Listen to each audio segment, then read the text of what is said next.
When you look at your schedule, this is a should-have.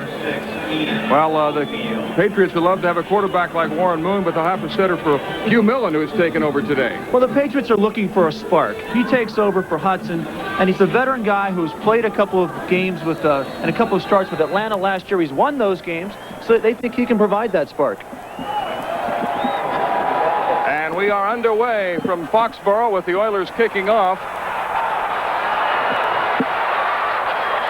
Not much of a run back. John Vaughn bringing it back for the Patriots. Stopped inside the 20-yard line by Eugene Seal, who does a terrific job on the special teams for the Oilers.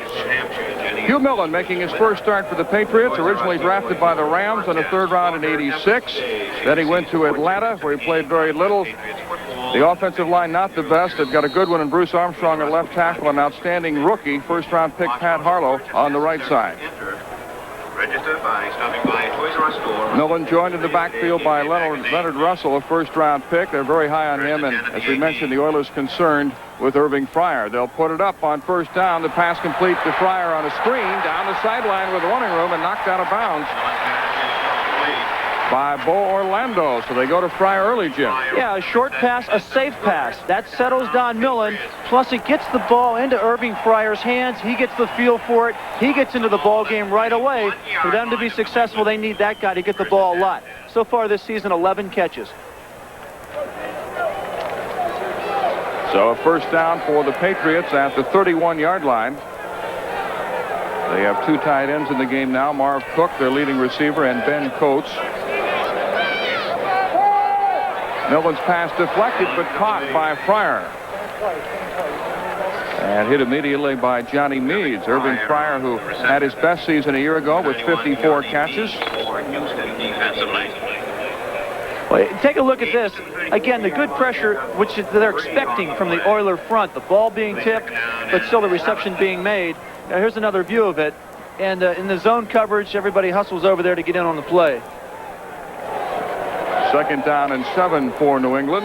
Ivy Joe Hunter, 45, and Leonard Russell, 32, are the running backs. Hunter is an excellent blocker.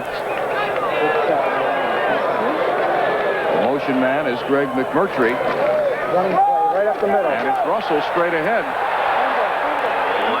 Still on his feet. He carries the pile all the way to the 41-yard line. Let's see where they mark his forward progress, but Leonard Russell, the 235-pound rookie from Arizona State, running hard and picking up 6 yards. The Oilers' defense has been outstanding, led by All-Pro Ray Childress. Lee Williams, acquired from San Diego, has fortified the defensive line. He can play all 4 spots. Al Smith, the leading tackler, the middle linebacker, and a strong secondary with Dishman, Johnson, McDowell, and Orlando. When they go to the nickel package, the 2 rookies, Steve Jackson, Darrell Lewis, check in. Third down and 1 for the Patriots. Russell, second effort, may have gotten the first down. Big and strong first-round pick Leonard Russell. Dick Torrey, the offensive coordinator of the Pats, says he is a complete back. He can run, catch, and block. Now, Russell, the rookie out of Arizona State, the first-rounder, has gotten a lot of playing time because John Stevens held out. The big hit by Latham real quick. And, you know, this Oiler defensive unit has to try to sting this Patriots team right away. It can't give them any encouragement. And right now, Patriots and Hugh Millen are getting some encouragement. First down for New England. Millen to Ivy Joe Hunter. Ridden out of bounds near midfield at the 48-yard line. Richard Johnson, the right cornerback, coming up on the tackle. But it looks like the Patriots are going with the short, safe passes early. Well, that's Millen's read on that play, too. It's a zone coverage. You see him drop back. You see the linebackers here on your screen. Number 54, Al Smith, dropping up into the zone. And there's the weakness in the zone. He finds it. He'll take the 8 yards anytime. Second down and 4 at the 48. The back's in the eye this time.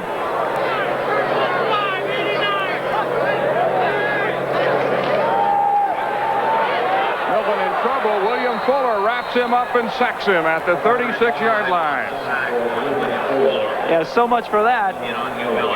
So Hugh Millen's been hit. We know Tommy Hudson last week was hit a lot when the Patriots were playing the Steelers. Fuller on the left side of the screen here. This is just flat out beat your man and get to the quarterback as he squeezes through a tiny hole there and puts it on the QB.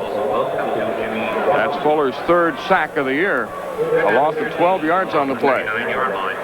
It's what you expect from the Oiler front seven. Like Leonard Russell missed the block on Fuller, enabling him to get the sack, and it's 3rd and 13. The Pats go to the shotgun. Millen's pass is incomplete.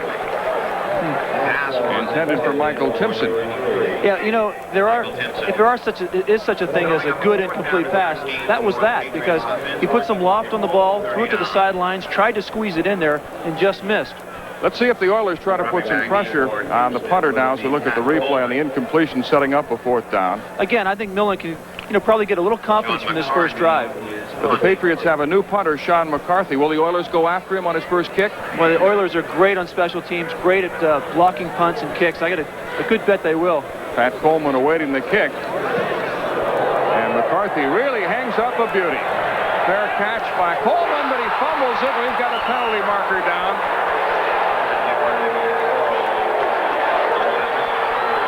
And the Patriots indicating they've got the football.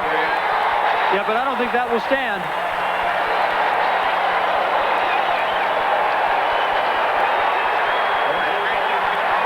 It's New England's football. Let's see what the flag's all about. Now watch closely, number 39. The fair catch has been called. The Patriots player, did he get in the way? His own man hit him, it looked like. Sure does, but there's a penalty flag. Probably pick up the flag. Here's Jerry Austin. Illegal block from behind, number 31. The penalty is for flying. First down. Dick McPherson has to be happy about this turn of events as the Patriots will have the ball. Now watch it again. It's the illegal use of the hands from behind right there. And then the drop and recovery by the Patriots. Boy, they're fighting for that football. They did this twice last week in the first half against Pittsburgh, and the best they could do was get field goals out of it. Danny Villa recovered the fumbled punt. New England will have the ball and a first down. At the 24. The give is to Marvin Allen for a couple of yards. Tackle made by Doug Smith, the right tackle for the Oilers, who's having an outstanding year. Boy, this certainly isn't what the Oilers expected on this first series. Jack Purdy not happy with the mistakes, of course, and they've really kept the mistakes to a minimum. Penalties and turnovers the first 3 games. And they come out here in the first series, and Jack's saying, oh, no, not that kind of day. We don't need that. We hear so much about the run-and-shoot offense, but the Oilers have an outstanding defense. They've drafted heavily on defense the last 2 years. Jack Pardee says we've got better players defensively than we had 3 or 4 years ago. The reverse to Fryer. Looking for blocking and doesn't get much as he's dropped at the 22-yard line by Marcus Robertson. Dick McPherson has a couple of trick plays up his sleeve, and we see one early. Well, this is the field position. A lot of offensive coordinators like to try a trick play like this. And actually, they want to get the ball in Fryer's hands any way they can. This time, it was a terrific job of containment, pursuit, reading your reads by that Oiler defense, and it went nowhere. Last week against the Steelers, they ran that play with Fryer throwing a pass. He threw a pretty good pass, but it was incomplete in the end zone. Yeah, he had trouble finding the handle on the lateral that he took, and then when he got it down into the end zone, he just threw it a little bit too far away from the receiver. The shotgun formation on 3rd and 7. Millen underneath to his tight end, Marv Cook, the leading receiver on this team, with his 13th catch of the year. Well, you know, Cook is really developed as a solid player. Here comes Sean Jones, the reluctant Oiler. He's in there on passing downs and gets nowhere that time. He's made a lot of noise over the past few weeks, ever since he signed his contract after a long holdout, about wanting to be traded. I asked him yesterday, I said, Sean, you have a chance to go to the playoffs, maybe a chance to play in the Super Bowl with this side. He said, yeah, but I'm just unhappy with the way things have gone. And I think that it's not going to affect me inside the white lines, but I'm really unhappy.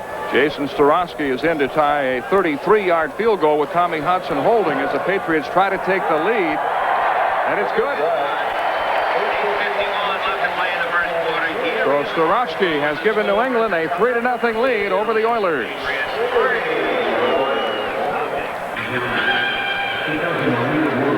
Mel Proctor with Jim Leslovic back at Foxboro Stadium on a beautiful fall afternoon. The Patriots lead 3-0 on a field goal by this man, Jason Starowski, who has hit 6 of 7 field goal attempts this year. They still don't get a touchdown, but they've taken the lead. What kind of a lift will that give the Pats? Oh, a big lift at home, of course, but you know, they've had a chance to score 49 offensive points so far this year. They've come away with 22 going into this game. They want the touchdowns. Field goals are fine, but they want the TDs. High short kick taken by Pat Coleman. Across the 30. And out to the 38-yard line. Good run back by Coleman, and it was the kicker, Jason Starowski, who made the tackle. Now, that's the kind of lift the Oilers need, too. They've been shocked into realizing that this won't be a cakewalk, and then the special teams have to go out and make some noise, and you see the good blocking up front. That's what makes this return go. 38-yard line. A 22-yard return by Coleman. It'll be a first down for the Oilers at the 38-yard line as the run and shoot goes to work for the first time today. Warren Moon, the AFC Offensive Player of the Year last season with his 4 wide receiver attack. Alan Pinkett, the lone setback, and he's been playing very well. He has 2 100-yard games. Pinkett, nothing doing. Hit head on by Vincent Brown, the Patriots' leading tackler. Here's the Schick Tracer 10-minute kicker. Pittsburgh leading Philadelphia 7-0 in the first quarter. Atlanta recovering a fumble and scoring to go 7-up on the Raiders. And here at Foxboro with 8:12 remaining in the first quarter, the Patriots lead 3-0. Second down 9 for the Oilers. Ernest Gibbons in motion.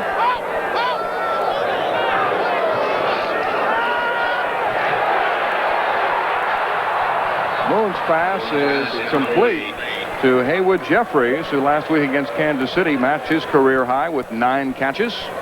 But not a lot of yards last week, only 60 yards.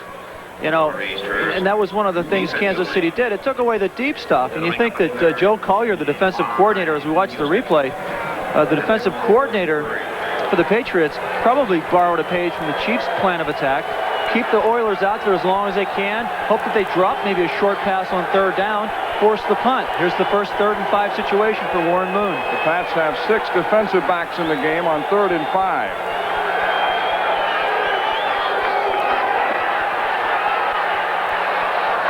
Moon's pass almost intercepted. Fred Marion almost picked it off, but we've got an injured Oiler. Big time hit by Fred Marion, and I actually think he was just going for the football, and the receiver happened to get in the way. Drew Hill is down. His helmet is off. It looks as if he's okay. Watch the replay. As you can see, the Patriots are into this ball game big time. The rollout by Moon, the throw downfield, and watch Marion just flat out going for the interception, and the receiver happened to get in the way and knocked it loose. We invite you to take part in the celebration of the achievements of John and So Gimmick. Hill is a little wobbly. He comes off, and the Patriots playing surprisingly well early. Because we understand the costs involved. And by Coors Light, the Silver Bullet is the right beer now. Montgomery's punt taken by Jerome Henderson, looking for some running room and stopped inside the 20-yard line. Montgomery, who doesn't get much of a chance to punt because the run and shoot is so prolific. He's punted only 6 times this year. He said, it's tough for me to get into any kind of a groove when I only punt 2 or 3 times a game.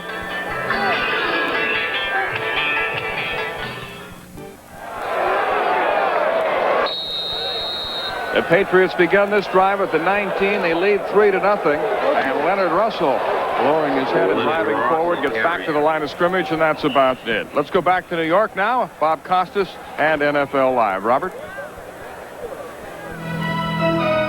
Mel, watch this play in Atlanta. Deion Sanders will knock the ball loose from Jay Schrader. Hops right into the waiting hands of Jesse Tuggle. He rumbles 18 yards for the touchdown. The 1-2 Falcons lead the 2-1 Raiders 7-0 in the first. Mel?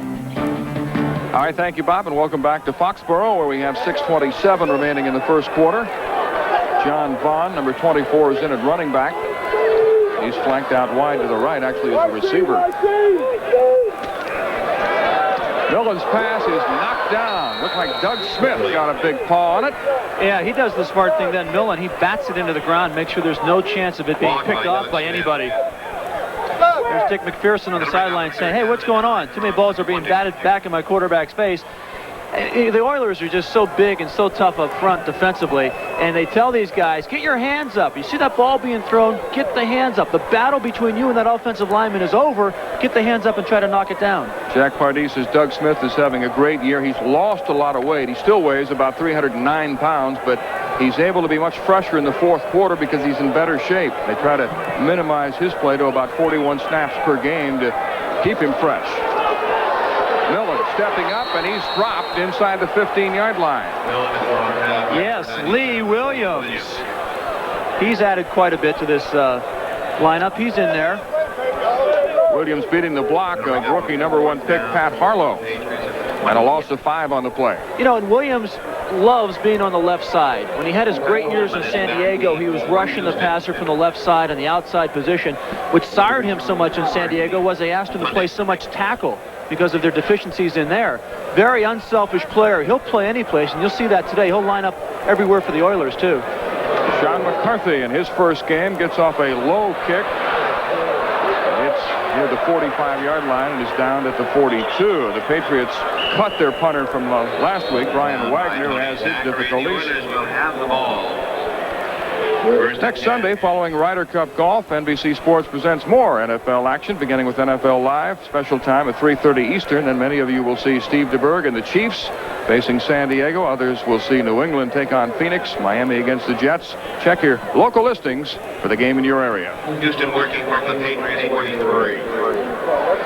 Some terrific field position for the Oilers here. So the defensive unit got the job done, got the ball back in great field position as Warren Moon goes back to work. 5:37 remaining first quarter. The Patriots lead 3-0 on a Jason Starofsky field goal. Moon's pass is complete. It's Tony Jones, the smallest and the fastest man in the NFL. Now let's check the Schick Tracer 10-minute ticker.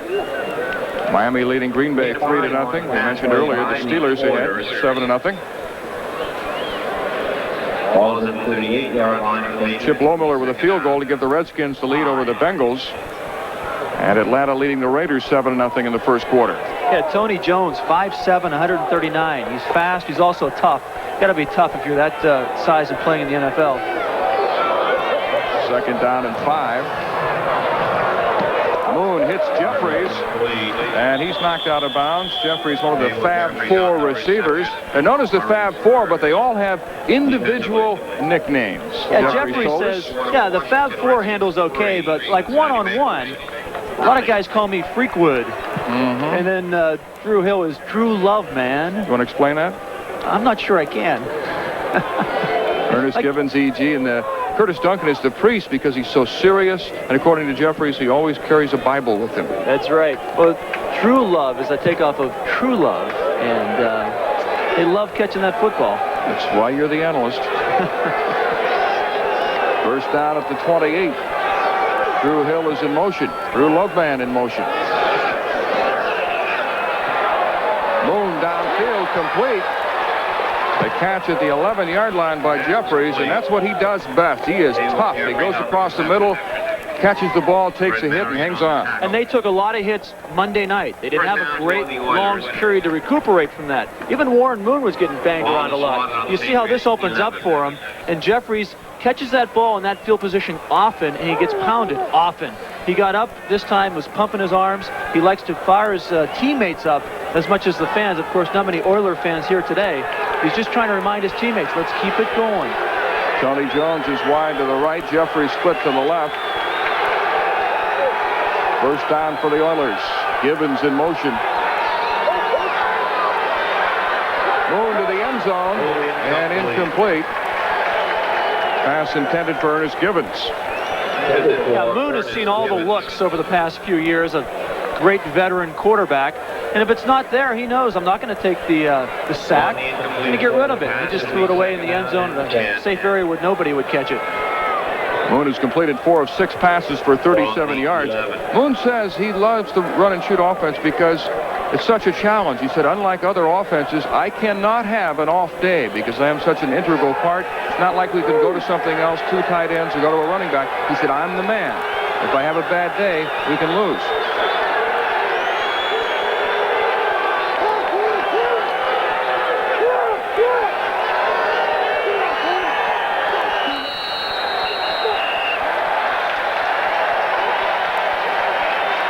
Before the snap, delay a game. Against the Oilers, it sounded like Moon was trying to change the play. And that's surprising because they're normally so quick in and out of the huddle. They get to the line of scrimmage, and Warren takes his time getting up there because he's looking around. You know, Joe Collier, the defensive coordinator for the Patriots, who spent all those years with the Denver Broncos, I asked him, I said, would you like to see this run and shoot outlawed? He said, nah, I'd like to outlaw Warren Moon. It's the kind of respect he has for him. Collier was asked how he would prepare for this game, and he said, well, I'll pray a little more than I normally do. 2nd down and 15.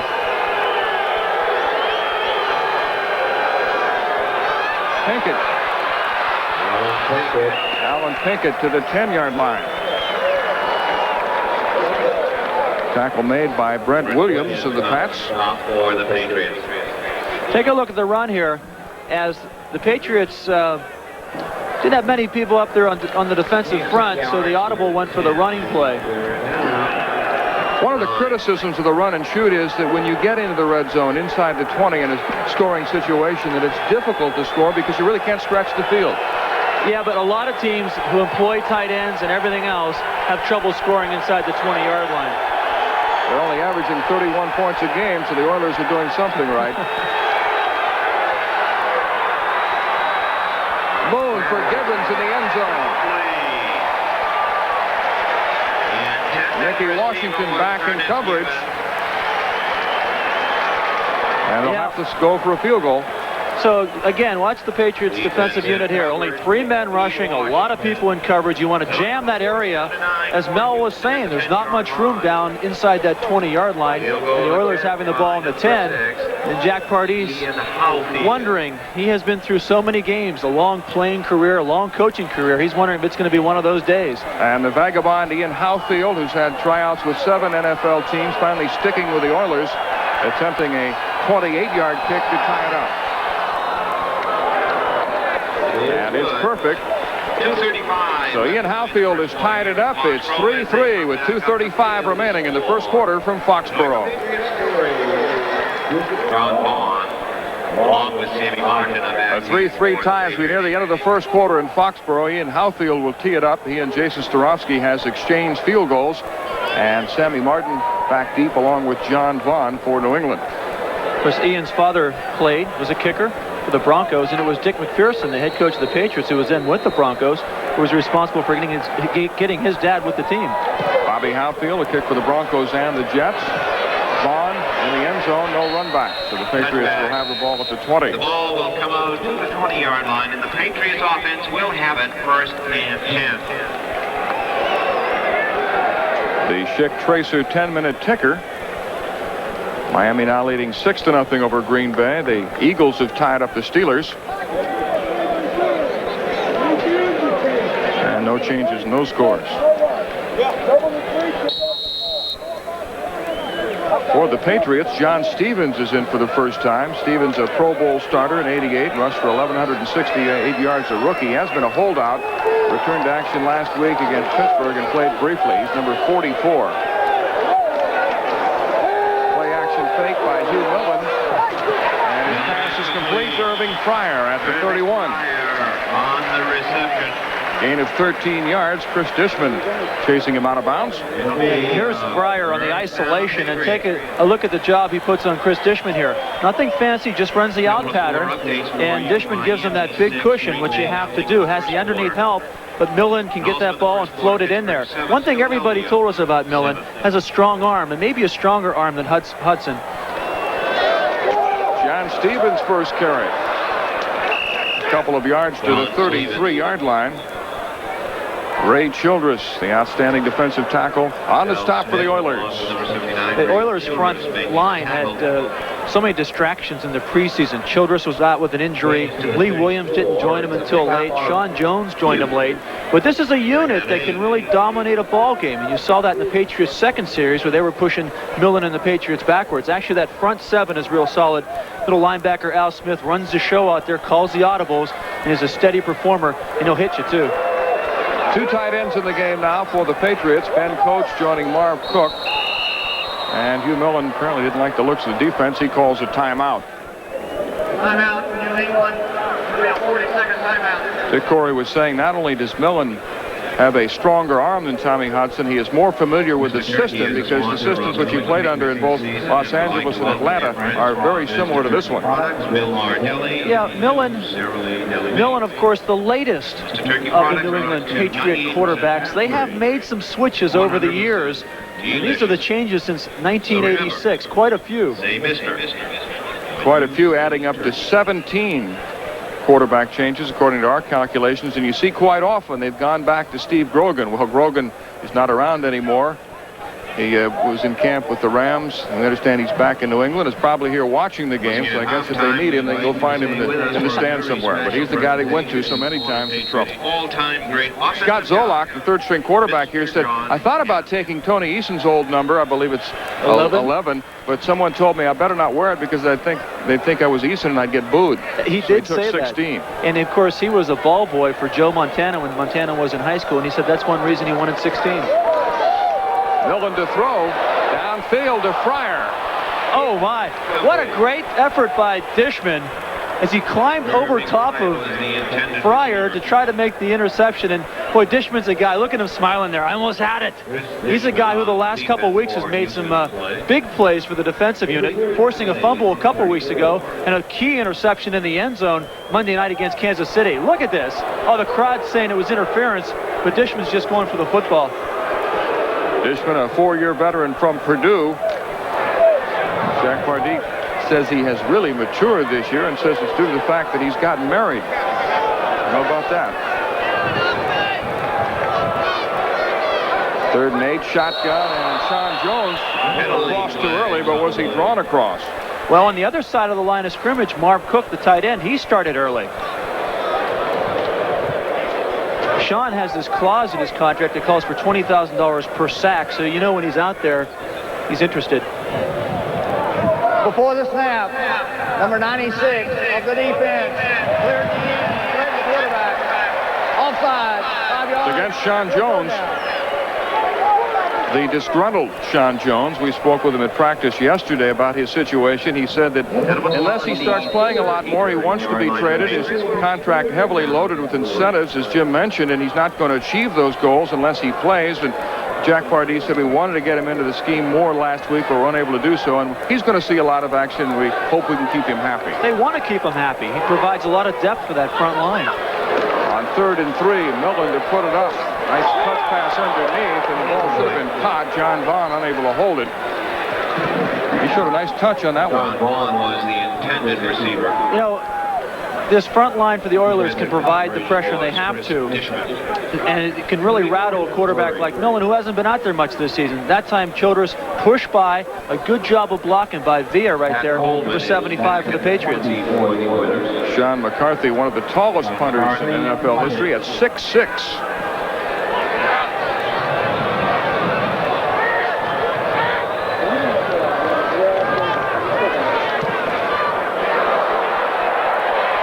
Coleman at the 24 brings it back to the 29, but there's a flag on the play. Marker down to the 26. Ivy Joe Hunter down in coverage for the Patriots on the special teams following a 37-yard punt by McCarthy.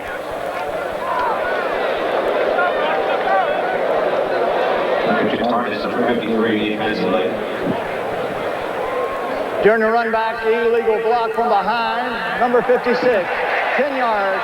First down. It's against Scott Kozak of the Oilers. Yeah, boy, there's another penalty against the Oilers offense that moves them backwards. Take a look at the replay. You'll see on the left-hand side of your screen, here comes 56. Well, it was tough to see, but he pushed. There you go. 53 was pushed right there. So anyway, Another stupid mistake. And with a minute 10 remaining in the quarter, the score is tied 3-3. The Oilers begin this drive at the 19. 4 wide receivers, Pinkett the lone setback. We should see Lorenzo White some today. He was the leading rusher from a year ago, but it's Pinkett this time. The Pats string out the play and drive him out of bounds at the 24 with Jerome Henderson and David Poole, 2 defensive backs coming up. You know, they're inviting the run. They're only showing 5 people up front. That's the 4 down lineman, the middle linebacker. And so Warren Moon has all those audibles he can call. And in that situation, the logical one is to just have the running play and make those defensive backs come up and make the tackle. But the Patriots are happy to do that, I think. Keep the ball out of the hands of those wide receivers who can burn you deep, burn you big time. Less than a minute remaining in the quarter. 2nd down for the Oilers.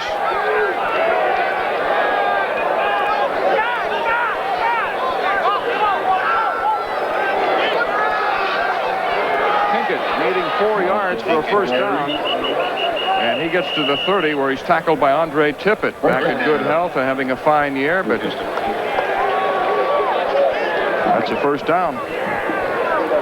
Tippett injured his shoulder 2 years ago and sat out the entire year, but is now back healthy, and he's one of the best. This will be the final play of the first quarter, as again, only 5 men in that box up front for the Patriots, so the Oilers run the ball. Well, the Patriots doing a good job defensively, preventing the run and shoot from going wild, and it's a 3-3 tie at the end of the first quarter from Foxboro.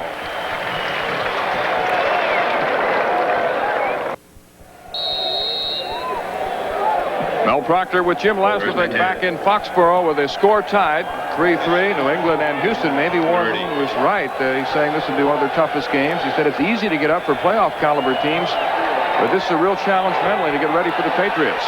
On first down, Moon's pass is complete to Drew Hill, out of bounds at the 39. Hill has now caught a pass in 64 consecutive games. Mickey Washington defensively. Take a look at the first quarter stats, and really pretty much even.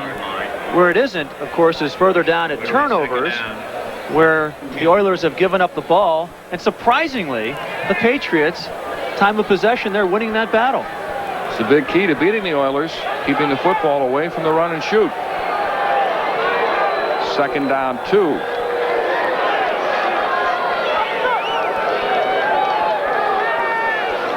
Pinkett. Pinkett to the 42-yard line. Let's go back to New York. Bob Costas at NFL Live. Bob? In Philadelphia, the Steelers snap a 7-all tie with this touchdown immediately after hitting Eric Green with a 50-yard pass to set it up. Bubby Brister goes back to the outstanding young tight end for the touchdown, covering 8 yards. Earlier, he'd thrown an 11-yarder to Merrill Hodge. Jim McMahon had a 1-yard run for the Eagle touchdown. Philly trails Pittsburgh 14-7. And early in the second quarter here in Foxboro, the Houston Oilers trying to get their run and shoot moving. They have a first down at the 41 of Houston. Moon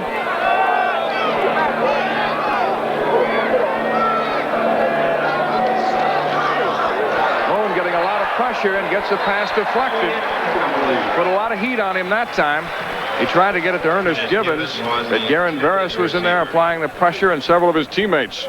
Yeah, that time the Patriots were coming, and they had 6 men up, and they were all rushing the passer. There's Varus. Take a look at the left side of the screener. You can see the amount of pressure they get. A big push on the offensive line, trying to get back into Warren's face. The front 3 and the 4 linebackers for the Patriots are good football players. Their secondary is a little weak, but they can get some help in the secondary. This is a pretty solid defense, especially against the run.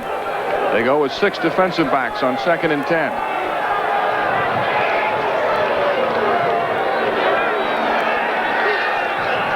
Pinkett wrapped up by Chris Singleton. Pinkett never got started. Big play by the second-year linebacker from Arizona. A loss of 2 yards. Yeah, and they're getting the crowd into it. You know, you think that the Patriots, maybe the crowd will be wondering what this club can do, and they're seeing it right here with Singleton making the big play, help underneath and help all around as they are slowing down this run and shoot. A good linebacker there. His brother's a team captain out at Arizona. They're twins. And his brother Kevin is quite a story, overcoming leukemia to continue his college football career, and Chris gave him bone marrow to hasten his recovery. Possession down for the Oilers on 3rd and 12. Moon's pass is intercepted. Picked off by Mickey Washington of New England. Number 21. Warren tried to hit Haywood Jeffries, but Washington has his second interception of the year. How about this Patriots defense? And they're getting a lot to cheer about, this crowd is. Take a look here as, again, the Patriots are playing the zone, and they're trying to get as deep as they can, and the ball thrown well behind the receiver. Picked off by Mickey Washington. Mickey Washington, the cousin of Little Joe Washington, the great running back receiver who played with the Chargers, the Redskins, and the Colts. That's only the second interception that Warren Moon has thrown this season. Good field position for New England. With the score tied 3-3, they begin this drive at the Patriot 45. Hunter and Russell are the running backs. Leonard Russell.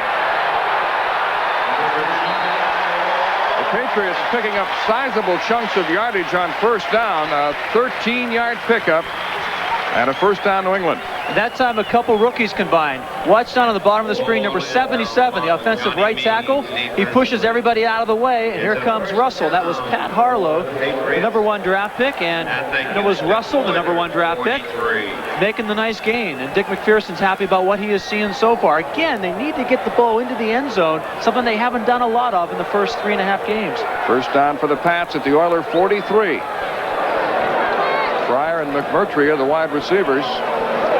Millen curving Fryer. And he gets about 9 more yards before he's chased out by Chris Dishman. Good read by Millen. Again, Fryer was what they were giving him, and so he took it. Pick up 8 yards on the pass play to Fryer. And now let's check the ITT 10-minute ticker. The Giants up 6-0 over Cleveland in the second period. The Packers get on the board with a field goal. And Pittsburgh now leading the Eagles by 4. Cincinnati taking a 7-3 lead over the Redskins. Leonard Russell is wrapped up by Big Doug Smith of the Oilers. Yeah, Doug Smith was leading the defensive unit in calisthenics yesterday and keeping it real loose. And normally they break off into smaller groups and do their calisthenics. He wanted the whole defense together, try to help inspire. And look how he just inspires the defense by just crunching the blocker and throwing him aside, and then attacking Russell and throwing him for the loss. And it will be 3rd down and 4 for New England. Score tied 3-3. Michael Timpson is wide to the right. Fryer and McMurtry split to the left. They give to Russell. He needed 4 yards for a first down. Good call. Oilers anticipating a pass. Good call and good execution, and as the Patriots appear to have picked up another first down. Take a look at the replay again. Oilers thinking pass, and look at the surge there by the 2 guys blocking. Great job by this Patriots offensive line as they're getting good blocks from different people, it seems, on every play. Danny Villa in there that time providing the surge. And they'll measure to see if the Pats can continue this drive, and they do. Good second effort by Russell getting the job done after he was hit by Ray Childress. Remember, New England has gone 11 quarters without a touchdown. They haven't scored a touchdown since the first quarter of the first game when Marv Cook caught a pass for a touchdown. They're trying to get into the end zone against the Oilers. Mr. Enthusiasm, Dick McPherson, very successful college coach, bringing a raw collegiate atmosphere to New England. John Vaughn is in the backfield now. Pass is complete to McMurtry, and a flag down at the 12-yard line. Richard Johnson on the tackle. McMurtry, who's dropped quite a few passes through the first 3 games, makes only his second reception of the year. Pass interference, number 23 of the defense. Penalty is declined. Interference against the Oilers, a penalty decline, and it's a first down for New England. That was the infraction right there, but it didn't matter. McMurtry had his paws on that football. 20-yard completion. First down for New England at the 13-yard line. A 3-3 tie with 10:05 remaining in the second quarter. McMurtry, a big receiver, 6'2", weighs about 210. A second-year guy out of Michigan who as Mel said, having trouble holding on to the ball at times, but not today. The pitch is to John Vaughn. Halfback pass to Cook. Touchdown, Patriots!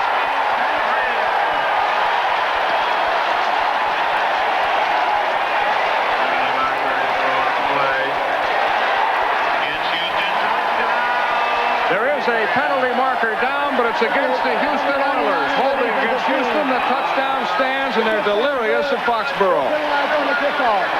They had gone 11 quarters without a touchdown. They go to a gimmick play to get 6. Yeah, watch Vaughn here. And it's tricky because he's a left-hander. So sometimes you're lulled to sleep as a defensive player, not thinking a guy's going to roll to the left and pass like that. And he puts it right on the money. It wobbled a little bit, but Cook was there to make the catch. Marv Cook, who scored both Patriot touchdowns this year, gives the Pats the lead, and Starofsky will try to make it 10-3. And how about this turn of events? It's 10-3 New England. Second quarter from Foxboro. New England Patriots 10. 15 yards. A 13-yard pass from rookie running back John Vaughn to tight end Marv Cook, capping the drive for the Patriots, and they lead 10-3. And these Pats fans who are desperate for a win are beside themselves right now. Heck, they're desperate for some excitement up here. They're getting it from their football team. Starofsky booms one, clear out of the end zone. Touchback, Houston will have the ball first and 10 at their own 20-yard line. So they are excited here in New England as the Patriots have jumped out to a 10-3 lead over the heavily favored Oilers with 9:41 remaining in the second quarter. Second quarter, Cincinnati 7. Mel Proctor with Jim Laslovic back at Foxboro Stadium with the New England Patriots leading 10-3.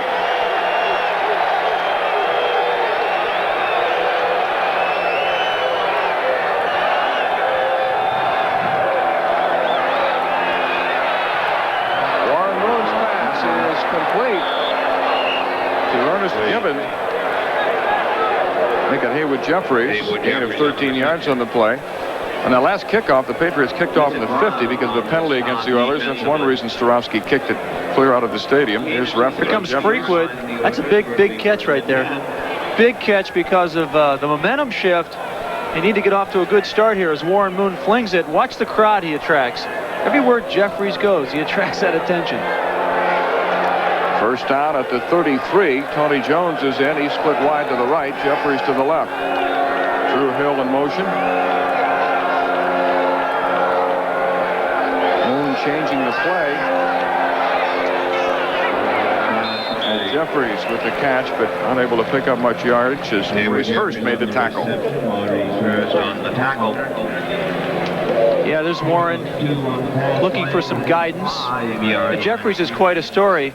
He comes from a family of 17 children. He was telling us he has, what, 5 sisters? No, 11 sisters and 5 brothers. And his father's name is Haywood, but he's the youngest of the sons. Well, coming across the middle to catch a pass should be easy for him. After all, can you imagine snatching a roll at the dinner table with all of those kids? No problem for him to come across the middle and take a hit. Getting some heat, and his pass is incomplete. Intended for Gibbons after 40. But now they made Warren Moon double pump on that, and there was pressure in his face. But more importantly, I think that was good coverage downfield. As the Patriots, you see the rush they're putting on. Only 3 guys are rushing the quarterback, and he has to pump there because of the coverage downfield, and that enables the Patriots rush to get into his face then and force the bad pass. Third down 8 for the Oilers. 8:04 remaining, second quarter. The Pats lead 10-3. Party's calling one for 10 program. Warren Moon hasn't been able to get the run and shoot rolling so far.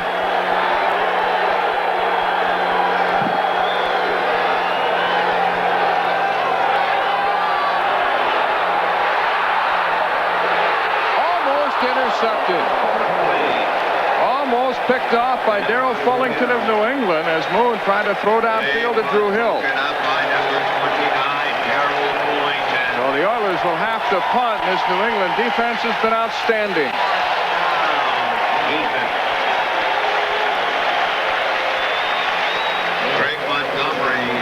Greg Montgomery may get a little more action today than he had anticipated. Look at this. He goes way up there and almost pulls it down. He's going to be thinking about that one all game long. Oilers now 0 for 4 on third down tries.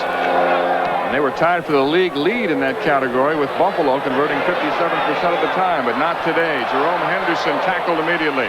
Good coverage downfield by the Oilers' Victor Jones. A 48-yard punt by Greg Montgomery. But a wake-up call for the Oilers today in Foxboro.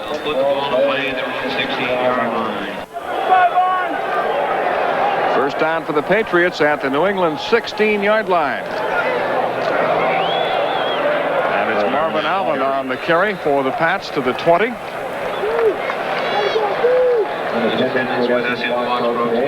Domino's NFL Live headlines. Jim McMahon says his Eagles are more talented than the '85 champion Bears, the team he played on. The NFL a little concerned about the recent scoring drop. And Bubba Parris mistakes cost the Colts a couple of linemen. Yeah, Bubba Parris big and out of shape. He's causing problems for his teammates. All that and more coming up at halftime with NFL Live. And a penalty marker now. Yeah, Lee Williams across the line early. Was there movement in that Patriots offensive line? Ball start, number 65 of the offense. Before the snap, he moved. The left guard, Still Albert second down. Crawford, moving too early. The one thing that makes Lee Williams so good is he has that quick trigger. We'll make it second down and 12 with the ball at the 14-yard line. Whoa. Also a Patriots. Whoa. Show me that movement again if you would. Isn't that something? That offensive guard flagged. I didn't see much right there, but Lee Williams gets away with it. Watch the left guard right there, 65. Lee Williams moves. I didn't see much movement at all from that left guard. Third down, 12 for the Patriots.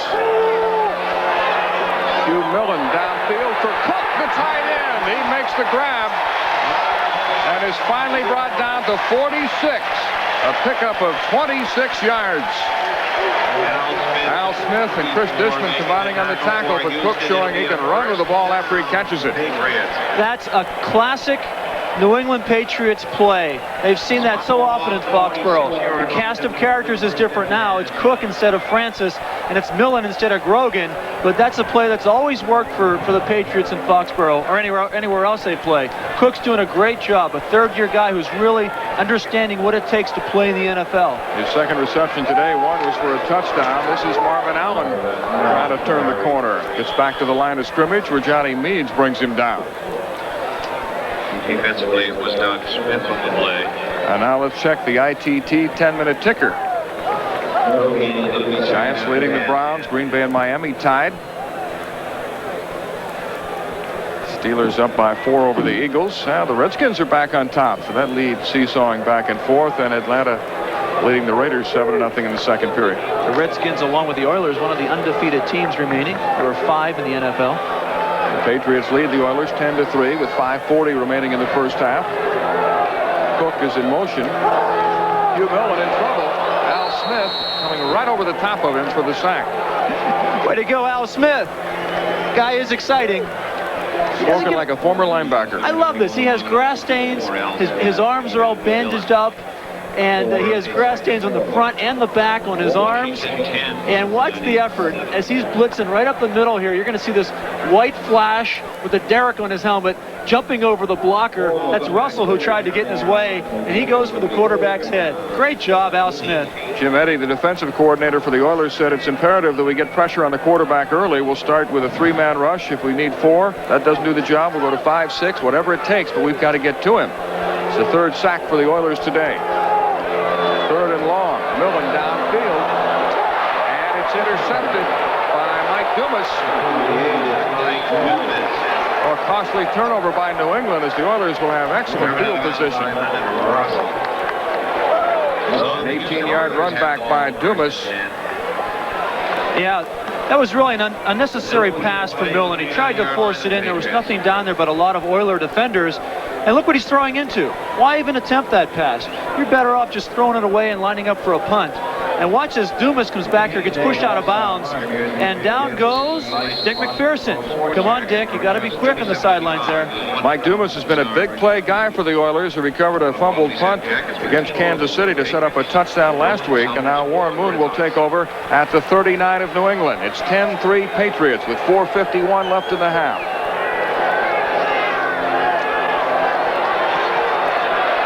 Moon underneath to Pinkett, incomplete.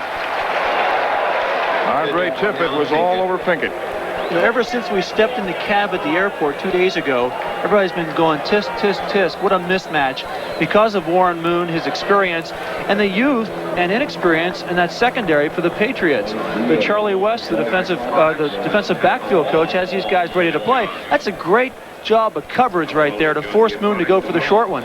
Tisk, tisk, tisk. Apparently you had a different cab driver than I did.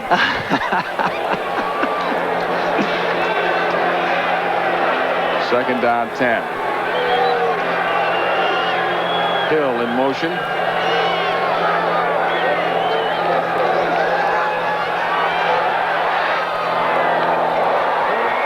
pass is complete for a first down to Curtis Duncan at the 21. The priest. 19-yard gain. And that was a terrific catch because Duncan was barely out of his break and the ball was there. You know, Warren, I think, trying to get the ball off a little sooner. He reads what he has and he knows where the single coverage is, and Duncan bobbled it briefly but hauled it in. Good job. Duncan, who had 66 catches last year, part of the Fab Four receivers combining for 286 receptions last season. They all had 65 or more catches. First down for the Oilers at the 22. New England leading 10-3. Trips to the left. Moon into the end zone, and he overthrows Drew Hill. You saw an act of desperation by the defender, too, as Drew Hill broke open, and the defensive back, Henderson, just threw his hands up to almost face guard him.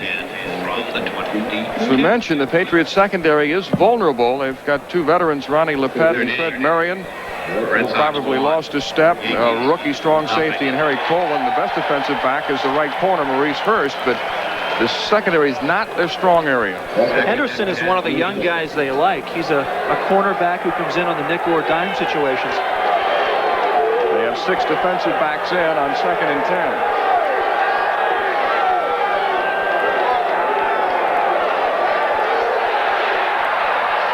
To Jeffries, breaks a tackle and holds on at the 11-yard line.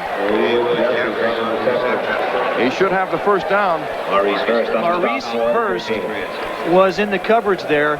And again, Jeffries goes over the middle. It seems like everybody in the world knows he's going to do it. He still gets an opening. He makes the catch, and he takes a hit.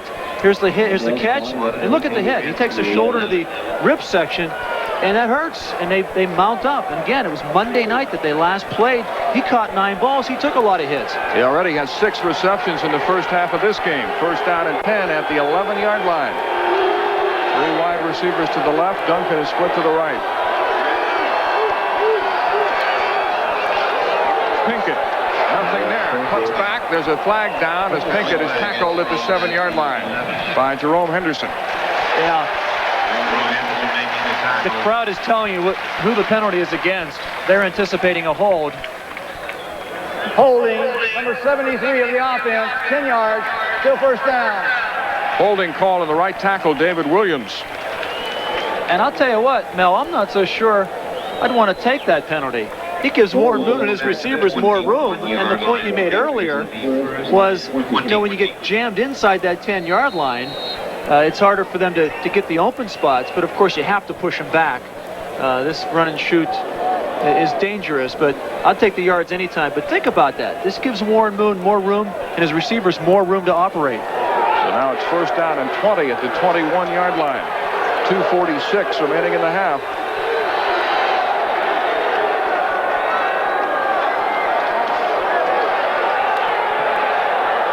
Moon's pass deflected, incomplete. As number 99, David Howard, got a hand on it. Yeah, and the key to that was Howard just digging to get deep. You know, they're conceding the run here. Watch the the rush by the 4 men up front. There's Howard, number 99, the bottom of your screen. As soon as he recognized it was pass, he got back into his coverage, and he was able to get his hands on that ball because he worked so hard to get depth. And it's something that I think they picked up from the Chiefs on Monday night. The Chiefs linebackers and the guys up front were just digging to get deep, and Howard got back there. So it's 2nd and 20. Jack Pardee wondering if the run and shoot was left back in Houston.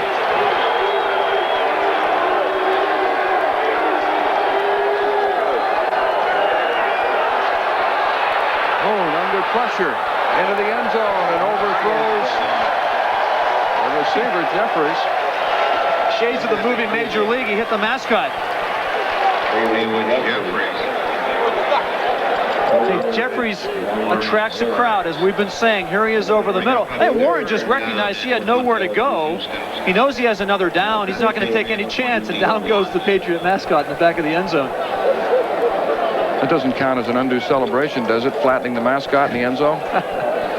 Although the commissioner is here, Paul Tagliabue, and they've lightened up a little bit. A kinder, gentler approach to end zone celebrations.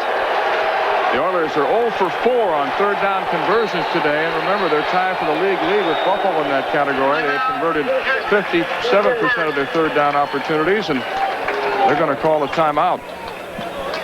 So the Oilers are struggling in the first half with New England ahead 10-3.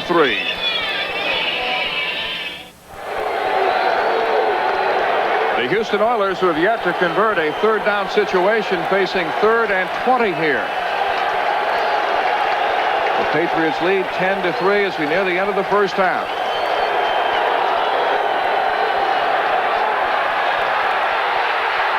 Moon in trouble. The ball stripped away. And the Patriots have recovered. Chris Singleton recovering the fumble. It was Andre Tippett who knocked the ball loose. Yeah, give lots of credit to that guy right there. They're only rushing with 4 guys up front. They're inviting the pass, and the coverage has been so good. They're playing the deep zones and the underneath guys. Well, look at it here. It's just a 3-man rush as Warren Moon can't find anybody open. He starts running, and he tries to hold up on it, but the pressure of Tippett and all, he just let go, and the recovery made. We got something going here in Foxboro. Patriots defense has just been outstanding. We got a football game. 21. It's the 3rd Houston turnover. We have 2:21 remaining in the first half.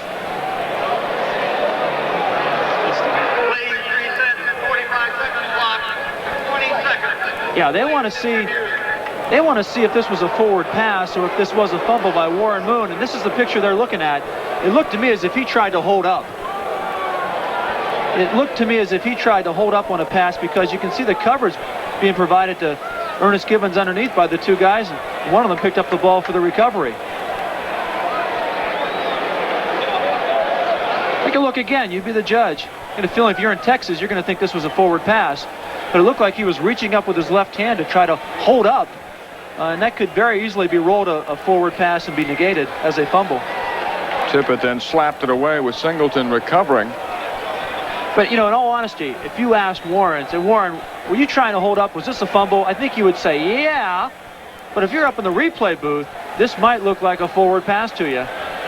And again, the ruling on the field was that it was a fumble recovered by the Patriots, their possession.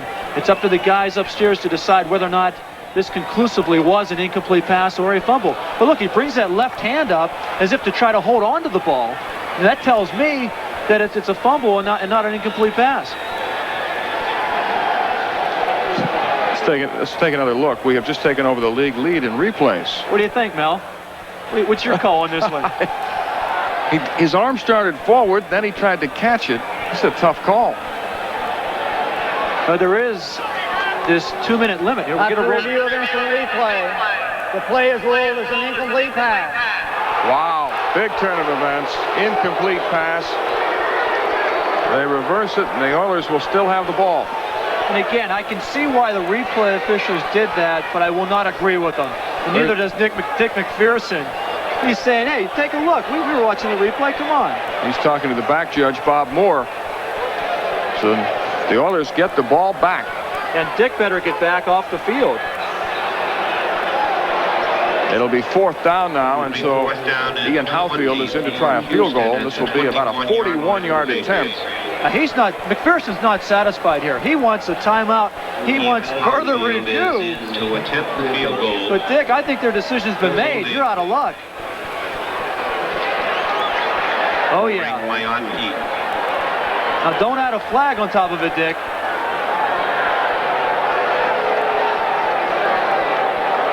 Yeah, sure, he says.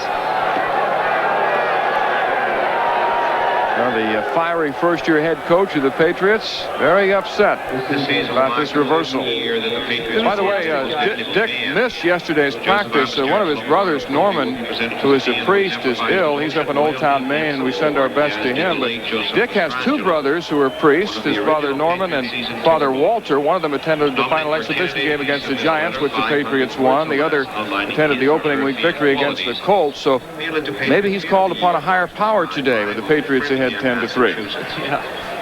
Entries must be in by November 27th. Instant replay reviewed the play as to whether it was a pass or a fumble. Ruled an incomplete pass. Also, the ball was thrown from behind the line of scrimmage. 4th down. There you have it. So Dick wanted a clarification on whether or not that pass was indeed then thrown behind the line of scrimmage. He got his answer, doesn't like it. And a 38-yard attempt coming up from Ian Halfield.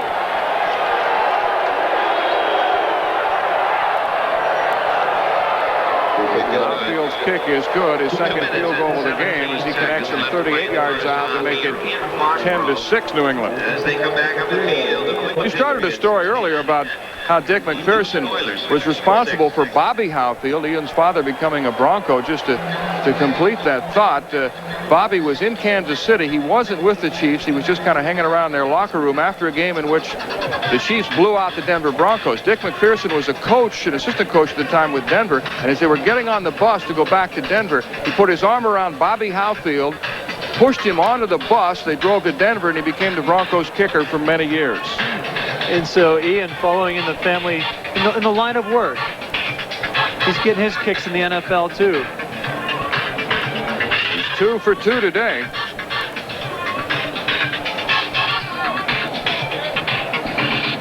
Coming up at halftime, the Domino's Pizza NFL Live halftime report with Bob Costas, O.J. Simpson, Bill Parcells, and Will McDonough. We'll have all the headlines we talked about, as well as highlights from other games.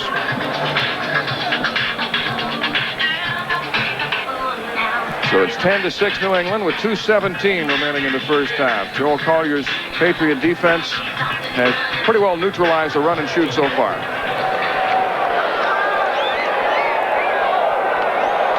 John Vaughn on the return for New England to the 24-yard line. And there's a flag on the play.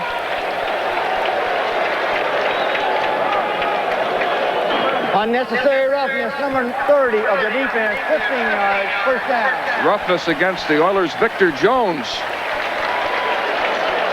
There's Victor right there trying to explain to his coach what happened, and here's Victor in action as he comes down and pounces on the ball carrier when he's clearly on, when Vaughn's clearly down. So his argument is he was pushed into him, but Victor, it's a flag. Victor Jones, who once was a member of the Patriots. 2:09 remaining in the second quarter. Houston has been penalized 6 times. This is more like the Oilers of Jerry Glanville. They've cut down on their penalties since Jack Pardee took over. This is a break. This is great field position. Leonard Russell and Ivy Joe Hunter are the running backs. And they give to Russell, big hole across midfield. He's got a first down at the 47, a pickup of 14 yards. He may have fumbled the ball. 2-minute warning. But it looks like the Patriots have maintained possession as we hit the 2-minute warning. Joe Collier's defense has pretty well shut down the run and shoot. New England leads 10-6.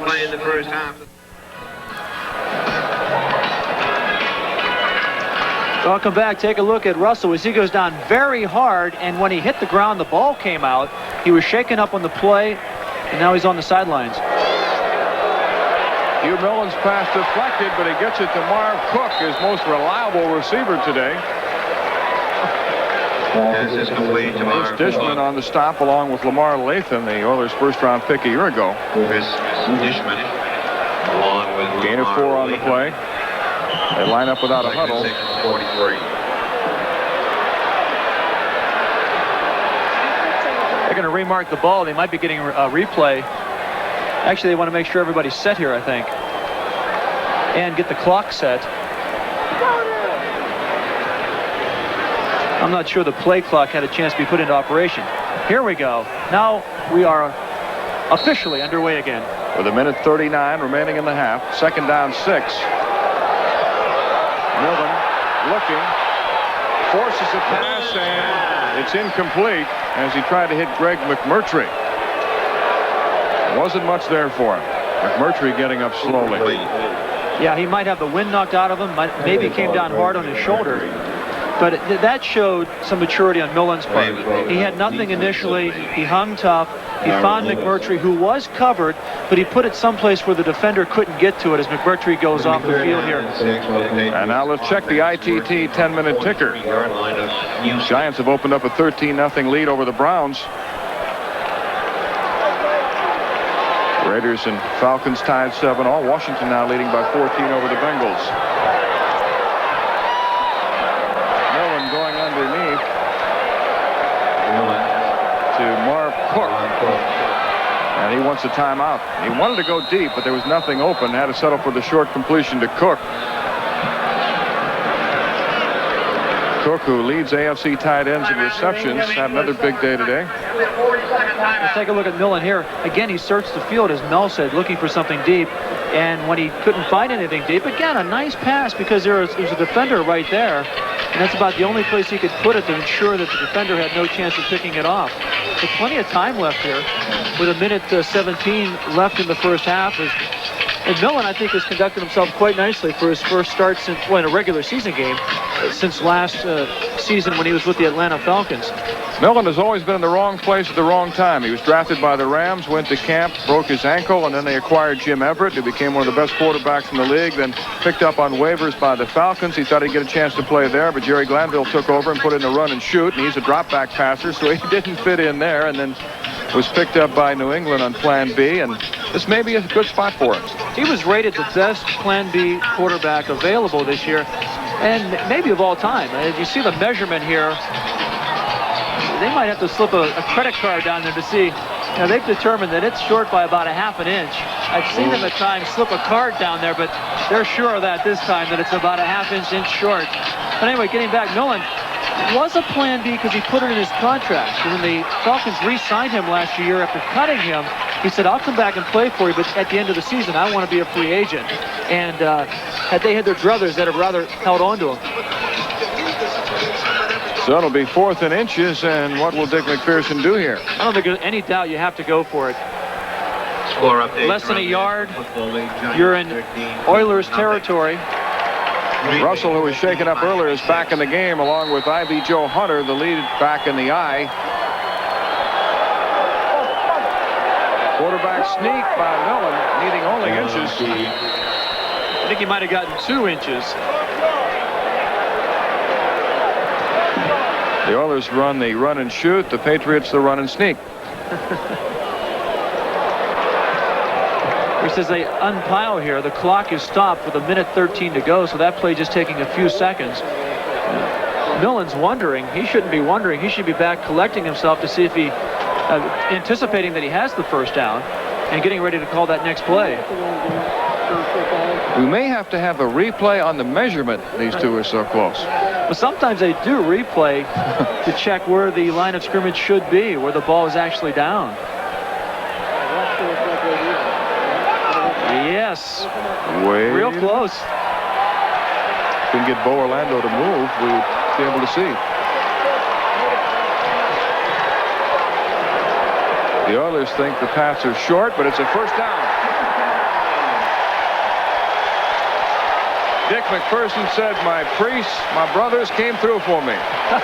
He needed about a half an inch. I think he got 3/4 of an inch here. See the great surge. And, you know, Al Smith hit the lead back. Had Al Smith hit the quarterback instead, he might have stopped that from being a first down.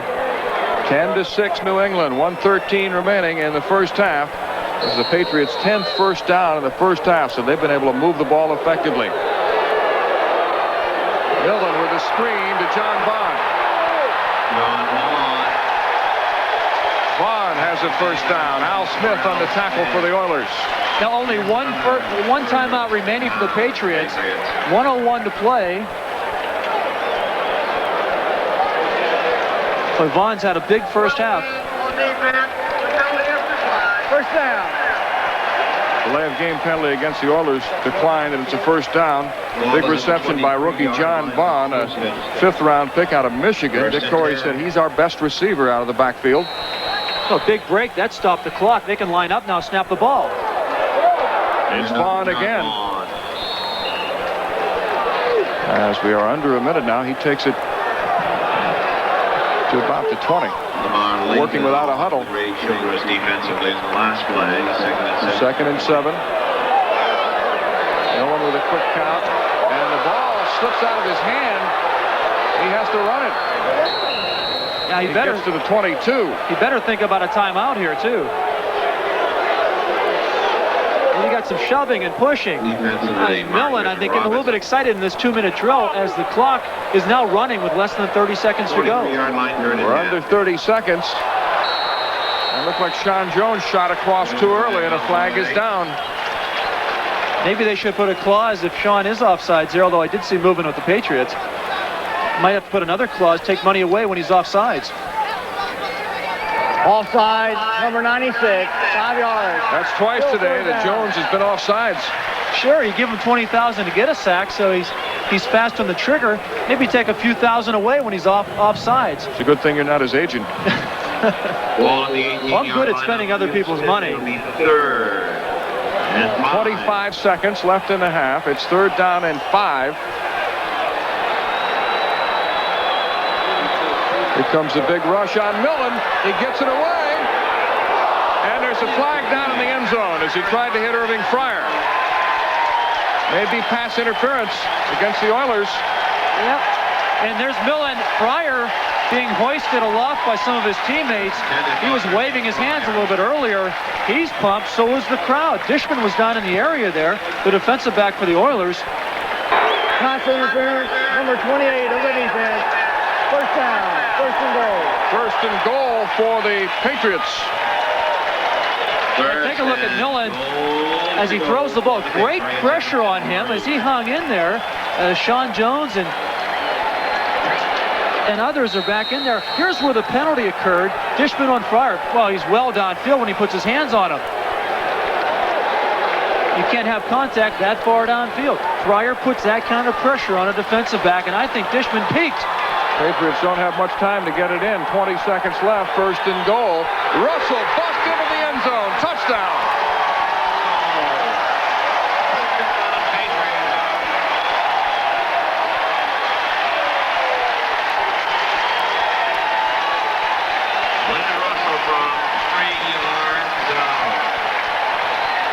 Leonard Russell scores from 3 yards out to make it 16-6 Patriots.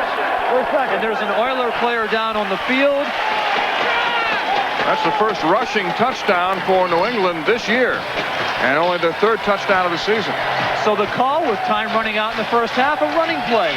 And Russell gets the good blocking up front, and no chance at the line of scrimmage to stop him right there. And watch the reaction. He can do this now. No penalty. Last week this would have been a penalty and a fine. Now you can take those high fives as the kindler and gentler rule has been put into place. Watch the blocking up front. This supposedly wasn't the strength of that Patriots team, the guys up front, but that's a huge hole. That's a huge hole for Russell, the rookie who is just fired up, and so is this crowd. You mentioned the modification of the celebration rule. Commissioner Paul Tagliabue is in attendance at today's game as he sees Russell exchange high fives with a delirious New England fan.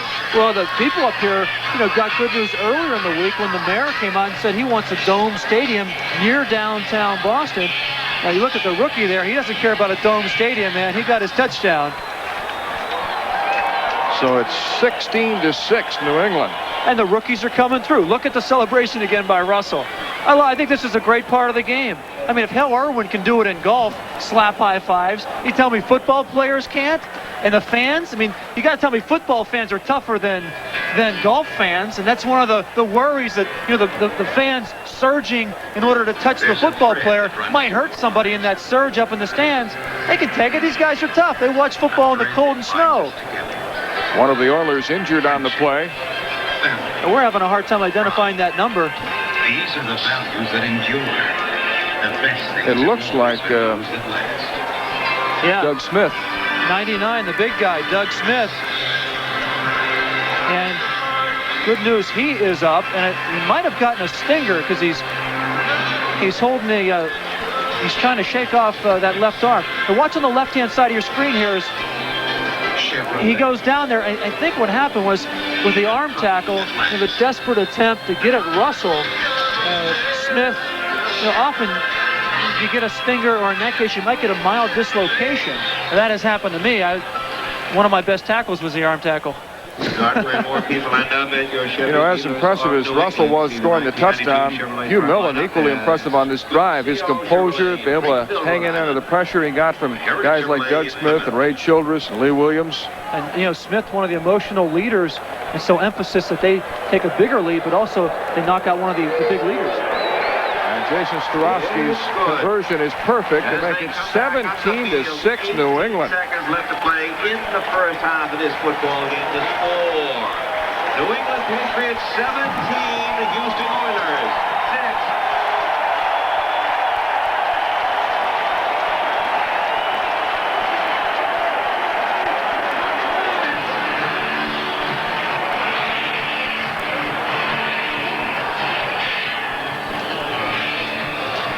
Well, the Patriots changing quarterbacks, and Hugh Millen leading the way, doing a good job executing these drives. The first touchdown coming on a halfback pass from John Vaughn to Marv Cook. The second on a 3-yard run by Leonard Russell. And Starofsky with a field goal, and it's 17-6 New England. The Patriots have tried some tricky plays. With Vaughn, the rookie from Michigan. Imagine when they told him in practice, you're going to throw a pass. Guys from Michigan, they don't get that creative in Michigan's offensive scheme. He said, yeah, I'll throw a pass. That's great. You mean in a game? Yeah, in a game. And he threw it quite well. And I think plays like that have helped keep the Oilers' defensive unit off balance. And they were putting pressure on Millen, who's making his first start, putting pressure on him early. But he has responded. The Monday night jinx striking again. The Oilers, who played Monday and beat Kansas City 1-7 on the road following a Monday night game, and they're behind 17-6. Pat Coleman on the run back. Coleman stopped at the 20-yard line by David Howard. And not surprisingly, there's a flag on the play again. Oilers have been nailed with a couple of penalties on return situations.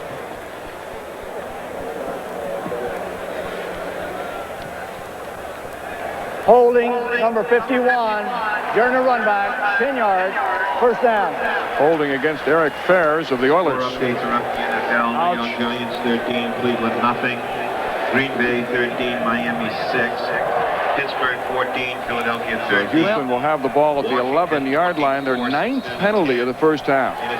The crowd here has been noisy, the Patriot crowd, but I think the Oiler coaches at halftime are going to make just about as much noise in the locker room when they explain to these guys, these Oiler players, what's happening out there. 17-6 New England. Pinkett on the carry. Handoff is to Alan Pinkett. To the 21-yard line where he's brought down by Fred Marion. That'll be the end of the first. That will be the final play of the first half, and a surprising first half. The Houston Oilers, favored by 13 points, find themselves trailing by 11 at halftime. Hugh Millen in his first start, very impressive. The Oilers behind at 17-6 New England.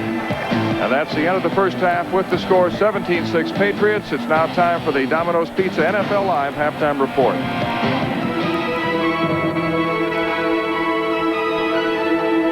This is the Domino's Pizza NFL Live Halftime Report. Brought to you by Domino's Pizza. Nobody knows like Domino's how you like pizza at home. Okay, Bob Costas back along with Will McDonough and O.J. Simpson. We'll hear from each of them in just a moment. First, right to the scoreboard. They've just started the third quarter at the Meadowlands in New Jersey. Giants led at halftime over the Browns, 13-0. Giants 1-2. The Browns 2-1. Look at this. Former Giant assistant, now Browns head coach Bill Belichick, flattened inadvertently by Mark Ingram as he runs out of bounds. Rodney Hampton trying to get in the first quarter, coughs the ball up as he's hit near the goal line, and the Browns recover the fumble and snuff out the Giant rally. Now watch the Giants go to work defensively. Lawrence Taylor will come up with a sack with an assist from Leonard Marshall. The Giants had a 6-0 lead on field goals of 44 and 48 yards by Matt Barr. When they put Rodney Hampton back to work, a play designed to go inside, he cuts it outside, down the sideline, evades one tackler, drags another into the end zone. 28-yard TD, part of a 90-yard performance on the ground in the first half alone for Rodney Hampton, and the Giants trying to square their record at 2-2, leading at home 13-0. Juice? Well, you always expect great defense when you see the Giants play. The difference is offensively, they're trying to be the same team they were last year, ball control, but I don't think they're a ball control team with Rodney Hampton on the field. I think that makes them a wide open offense because he's able to improvise like you just saw, make guys miss, okey doke in the end zone. Now he has a chance, he has a penchant of fumbling the football. He's fumbled twice today. They got one back. He'll grow out of that as they play him, and with him on the field, they got a chance going back to Super Bowl. Is that what you used to call it technically in all those meetings? Just okey-doke into the end zone? That's not bad. It's very nice. I love it when you talk inside football that way. Green Bay leads Miami. This one goes early third quarter at Joe Robbie Stadium. Dolphins had the 6-0 lead on a 43-yarder and a 52-yarder by Pete Stoyanovich. Then a pair by Chris Jackie tied it, and Don Majkowski threw 14 yards to Ed West before halftime. Gave the Packers the 13-6 lead. That's where it stands early in the third quarter. Don Shula still looking for career win number 300. Pittsburgh at Philadelphia with a 14-13 lead. Also early in the third, Bubby Brister a pair of first-half touchdown passes, 11 yards to Merrill Hodge and 8 yards to Eric Green. Eagles trailing at home by a point early in the third. Houston and New England, the game you're watching. How about this?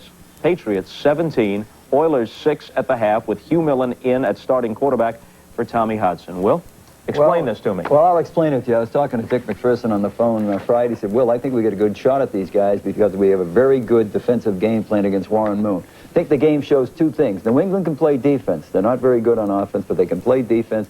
And you have to look and now question, are the Oilers that good? They seem to be a team that still can't win on the road. Of course, it's a Monday night road game, or a road game after a Monday night game. And historically, teams have a little trouble with that. But, Bob, it's still the New England Patriots.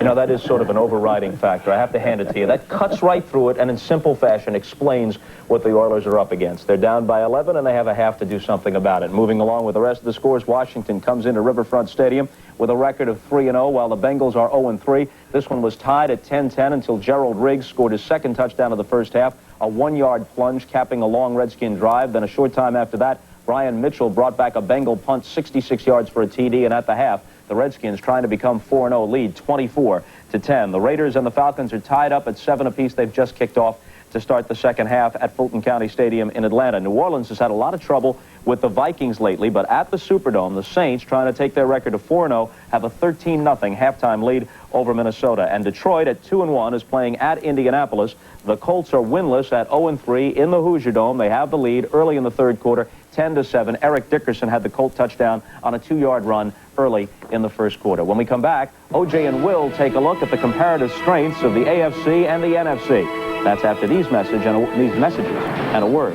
from your local station.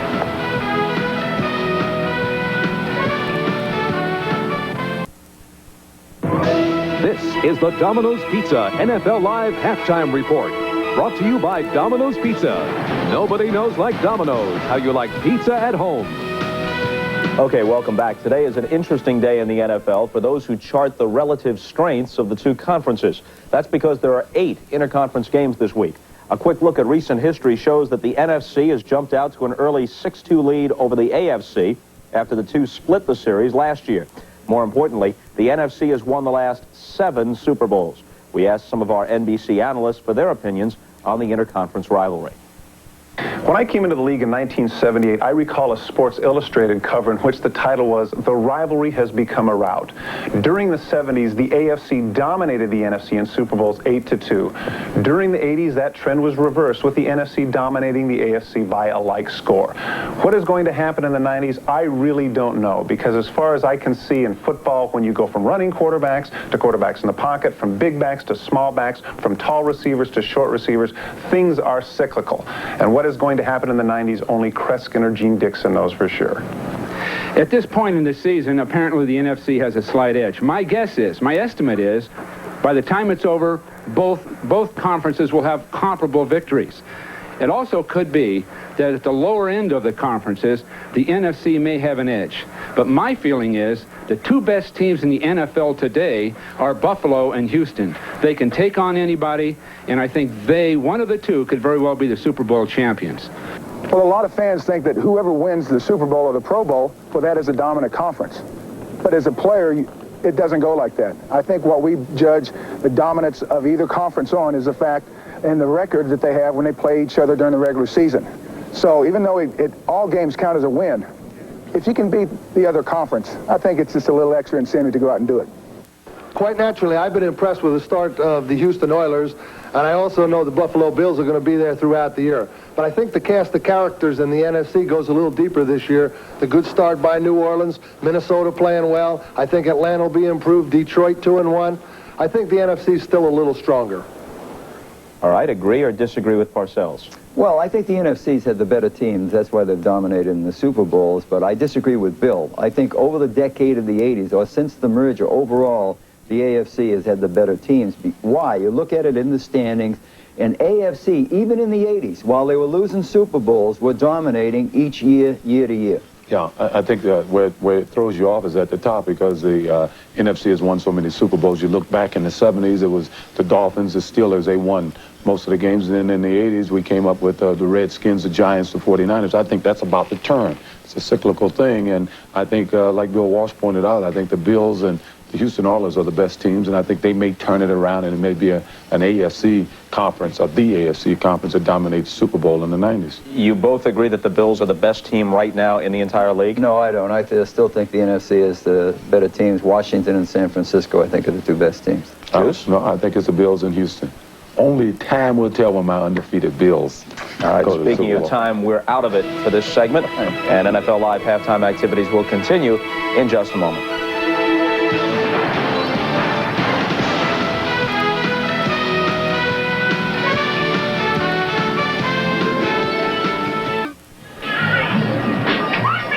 Surprise, surprise! New England leading Houston 17-6 at halftime in Foxboro. Hello again, Mel Proctor along with Jim Laslovic, and I thought certainly a key was the fact that the Oilers were unable to convert third down situations, Jim. They're tied for the league lead in that category, and yet they were 0 for 5 in the first half. That's right, and the other key stat was the penalties. Houston, 9 penalties for 91 yards. Shades of the Jerry Glanville-led Houston Oilers. And you said surprise, surprise with the score. I think surprise, surprise, too, with some of the plays that were successful for the Patriots. All right, let's take a look. One of the trick plays used by Pat's offensive coordinator, Dick Corey, on a halfback pass by John Vaughn to Marv Cook in the end zone. Yeah, the rookie. He's a lefty. And they told us about this play yesterday and said it might surprise people because he is left-handed. And Marv Cook with the nice catch, the dependable tight end. And he gets the touchdown there. And this was just brute force. This is Russell for the second touchdown for the Patriots. He runs over people, runs by others, and gets in there and does his high-five celebration. Let's take a look at some of the halftime stats. Here's the Keystone halftime stat board, and you see the turnovers there for the Oilers. That's a big factor. And again, I mentioned the penalties, which you don't see up there. And the time of possession, who would have thought the Patriots would have the ball 3.5 minutes more than the Oilers in the first half? And so we are ready to go with the second half. New England will be kicking off, the Patriots leading 17-6 as Jason Starofsky gets the second half underway. Pat Coleman near the goal line. He stopped short of the 20. Patriots numbers and kicking situations has been excellent today. Richard Tarditz, the former French rugby player, down there to make the tackle. Toys R Us, T-Wheel contest. Warren Moon struggling throughout the first half, and I tell you, you got to give a lot of credit to Joe Collier's defense for confusing him, giving him different looks, taking away the deep pass. Here. You know, guys have respected, players have respected Joe Collier and the work he did with the Denver Broncos for years and years. And it's a wily, crafty defensive coordinator that has forced Warren Moon into those kinds of stats. 9 for 21, only 87 yards, and the 1 interception. Alan Pinkett, the sole setback from the 4 wide receivers, and the run and shoot for the Oilers. Moon for Duncan. Looked like he trapped it. Yeah, it looks like a trap. We couldn't really tell. His back was to us there. But the officials, now they're waving it off. Watch again. It's very difficult to tell from this angle right here. But it looks like that ball did a little short hop. It hit the ground. Second down. You betcha. Incomplete pass. It'll be 2nd and 10. On the 17. We said earlier, Moon said, I'm the key to the run and shoot. I can't afford to have a bad day. And he was 9 for 21 passing in the first half. And this is a guy who's completed almost 64% of his passes this year. And I think he was forced into that, some of those bad throws by the great swarming coverage of the Patriots, who've gone at times to just 2 down linemen. Here they are again. 4-man front for the Pats.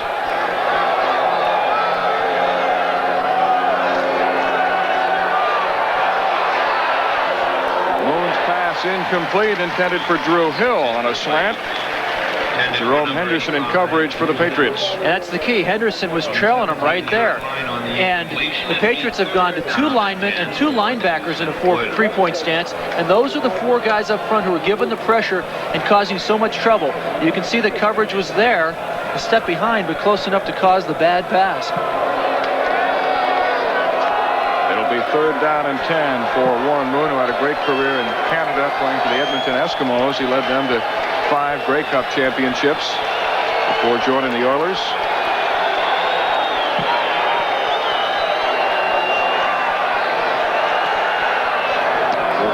Dropped by Curtis Duncan. A punting situation for the Oilers. The run and shoot sputters to open the 3rd quarter. So they're now 0 for 6 so far this game in 3rd down conversions. They had converted 57% of 3rd down situations coming into the game. Great opportunity for the Patriots to get some terrific field position. Jerome Henderson awaiting the kick by Greg Montgomery. Gets off a good kick. Henderson at the 34. To the 36-yard line. Tackle made by Victor Jones of the Oilers. A 50-yard kick by Montgomery. And now let's check the Hertz 10-minute ticker.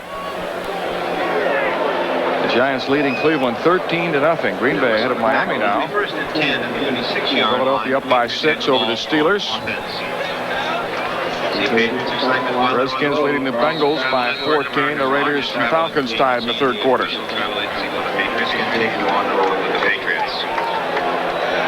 First down for the Patriots at the 36. Hugh Millen in his first start with New England, taking over for Tommy Hudson, and he gives to Leonard Russell, busting up the middle. What a day this big rookie has had. First down at the 48. A 16-yard gain for Russell. First down. As the announcer says here, Leonard Russell. As the big rookie indeed goes up the middle here. Look at the hole. He's getting great blocking. And you know, it's the tackles of the Patriots that everybody talks about. You got one guy, a first-round draft pick, another guy's been to the Pro Bowl. The weakness is supposedly the guys right there in the middle, but they're getting the job done for Russell. Michael Timpson is in at wide receiver along with Irving Fryer. Ivy Joe Hunter and Russell are the running backs in the eye.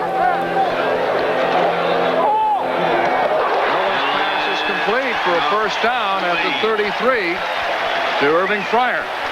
A gain of 14. This is a great pass by Millen. Also a good route by Fryer.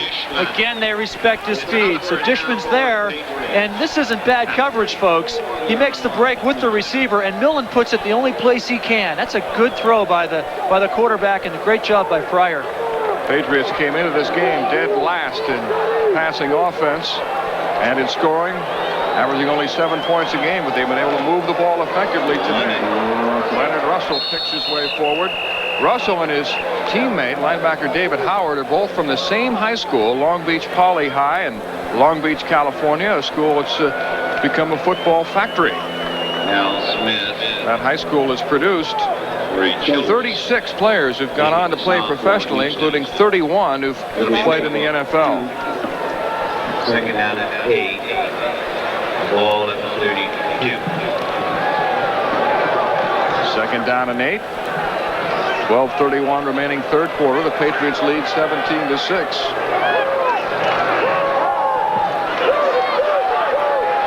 Millen's pass for Marv Cook may have been intercepted. It was. Bubba McDowell reaching in. Now they're waving it off. The official saying it's incomplete. Yeah, Bubba doesn't like the call, but watch again. Millen forces his pass. This is a play that worked in the first half. Al Smith with great coverage underneath. The middle linebacker doing a good job. And boy, it's hard to tell from that replay whether or not it was caught. Patriots tight end Marv Cook shaken up on the play. Clear down to 8. So it'll be 3rd and 8. We mentioned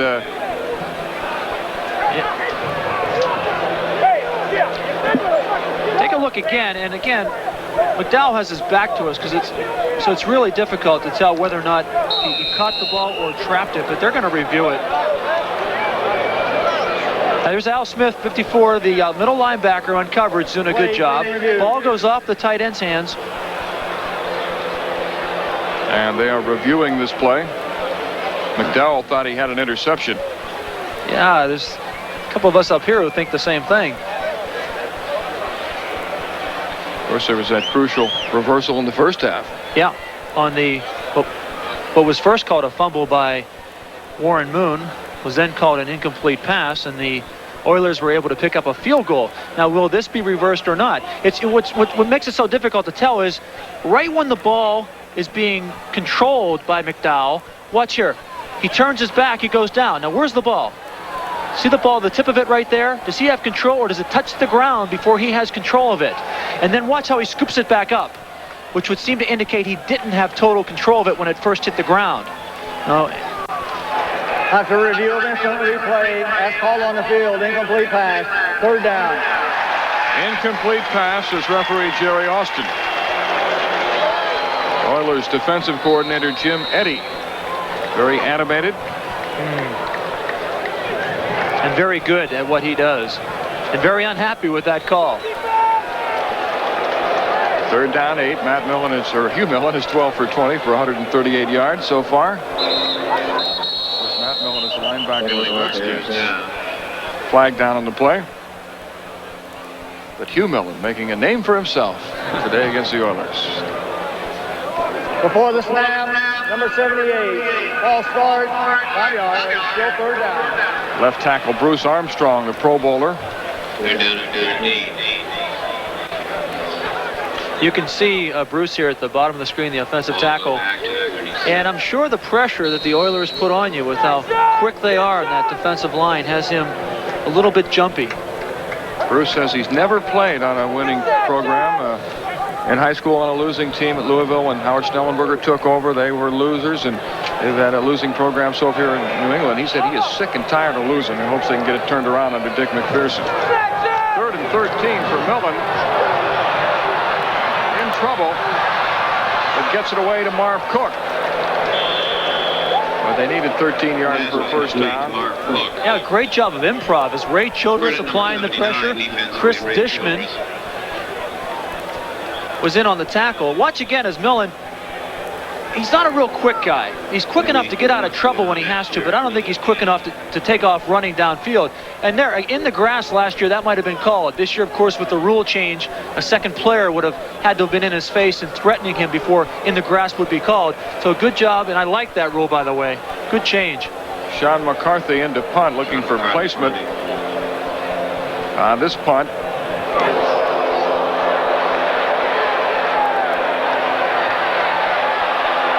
Takes an Oiler bounce and is down at about the 11-yard line.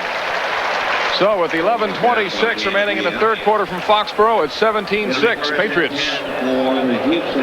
Houston will begin this drive at the 11-yard line. Warren Moon is just 9 for 24 passing. He's missed his last 6 pass attempts.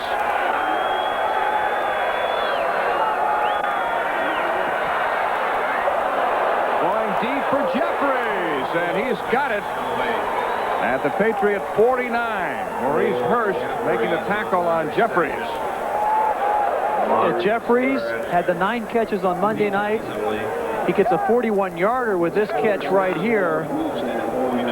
Freakwood doing the job today. He told us his nickname was, in case you missed that earlier. He makes a great job of hauling it in. Certainly worth mentioning again. Freakwood. What's your nickname? It's nowhere near as exciting as a nickname as that. First down at the 49 of the Patriots.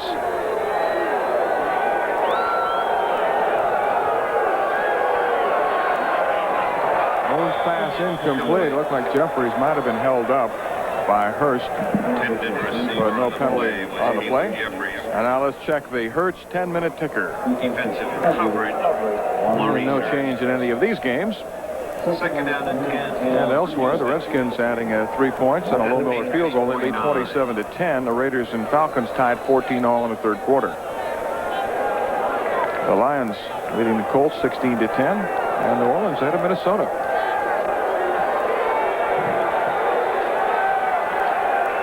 Here at Foxboro at 17-6, New England. Alan Pinkett dragged down from behind by Brent Williams. Pinkett, who's had 2 100-yard games this year. He went for 144 against the Raiders and 101 against the Bengals. And whenever he has a 100-yard game, he takes his offensive line to dinner. What might that cost, you ask? Oh, the tab usually about $850 to $900. And they've gone to Ruth Chris Steakhouse in Houston for those 2 dinners. And they're good guys, too, those offensive linemen. After the first week, they started paying the tip. But they are not cheap dates. They are not cheap dates. Can you imagine the delight in the restaurant's eyes and the workers there when these guys all lumber in? Third down 9 for the Oilers. Drew Hill in motion.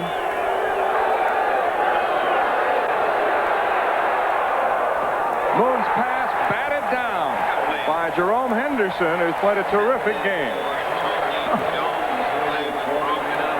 He tried to hit Tony Jones, but Henderson got a hand on it. Again, those guys underneath are getting such great depth. There's Henderson. You saw him at the bottom of the screen. He let a receiver pass through his zone and then work back looking for somebody else. I'll tell you, for a young guy, that's a great reaction. He's been schooled well as he goes to the sidelines now and accepts the congratulations of his teammates. The Oilers fail again on third down. They're now 0 for 7, and that kick almost blocked. Irving Fryer with a fair catch at the 10-yard line. They put a lot of pressure on Greg Montgomery, and he was lucky to get that kick away, but we've got a flag down. Tippett was almost in there in time to block it.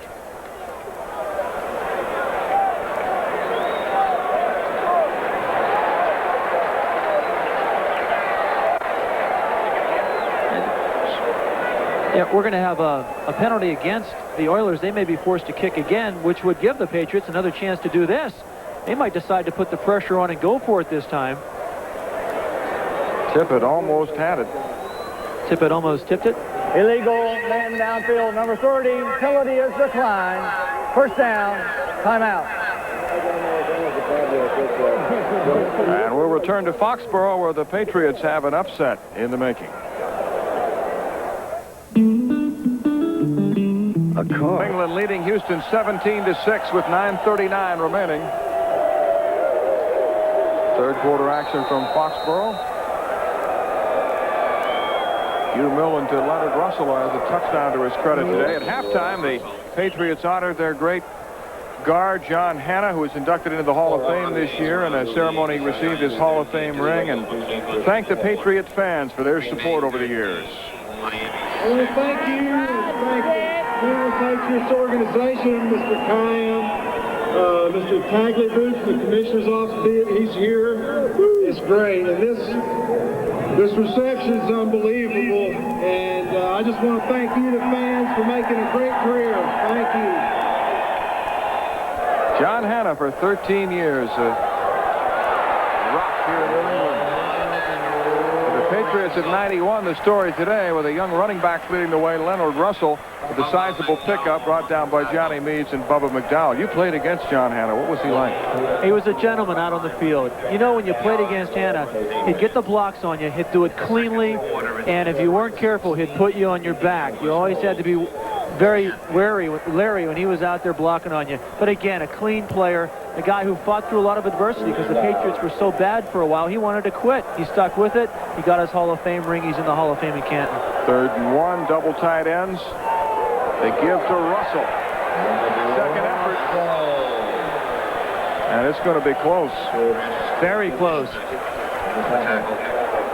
Russell, prior to that carry, had carried the ball 12 times for 65 yards and a touchdown. Yeah, there was no doubt on the linesman's part there that he had the spot, that the ball, even though it was loose, came out after Russell was down. And here's the measurement.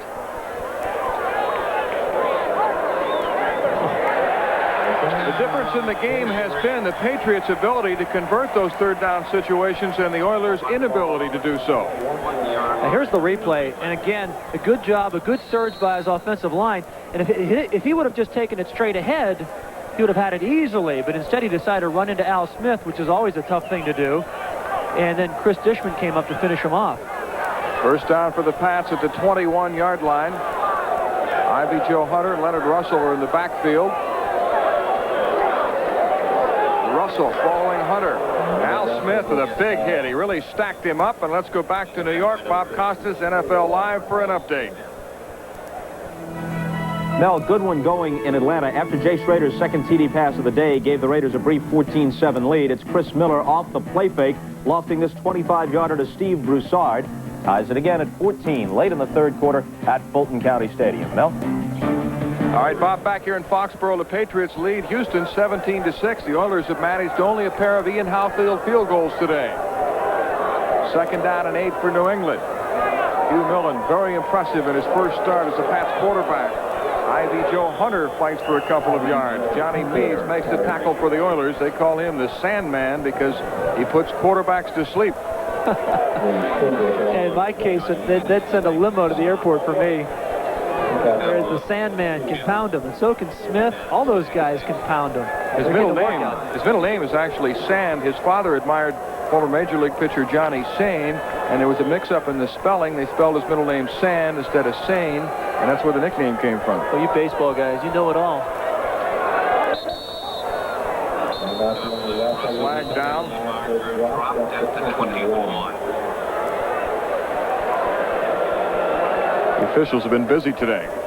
Before the snap, false start, number 78, 5 yards, still 3rd down. Twice for Bruce Armstrong today. You know, John Hanna, this is him modeling his ring just after the halftime ceremonies when he thanked the crowd.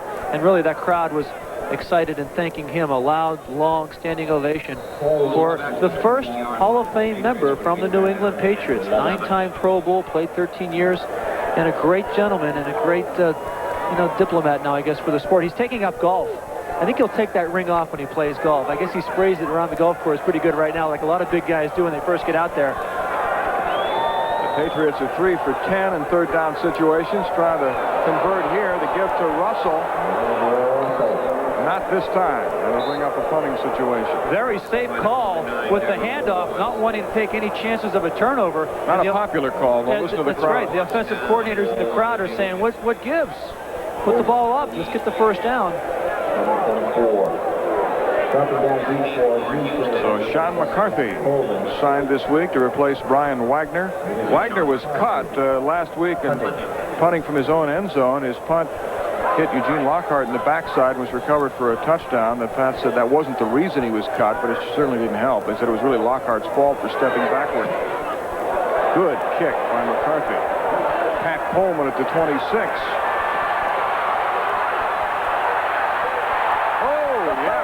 Big time hit by Harry Coleman, a rookie defensive back. And with 5:18 remaining 3rd quarter, the Patriots lead 17-6.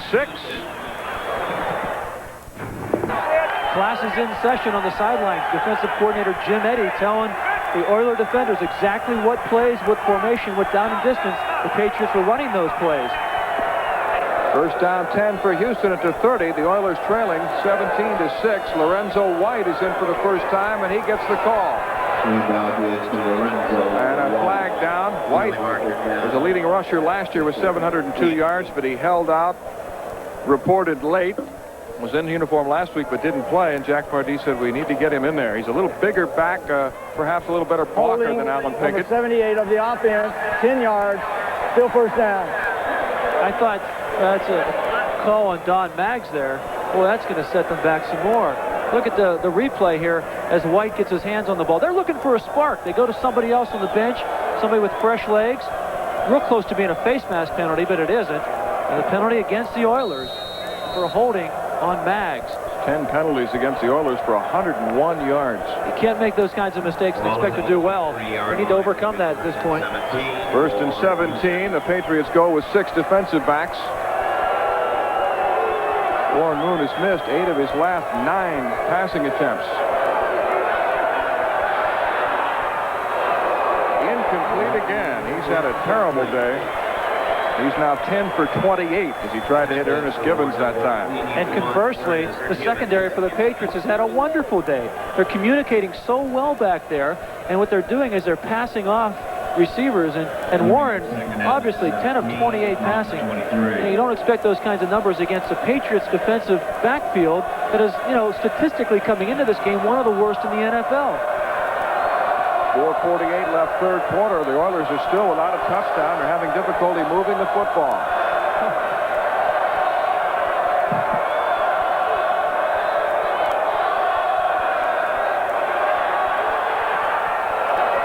Moon misfires again, throwing a pass behind Drew Hill, but looked like there were about 4 defenders around it.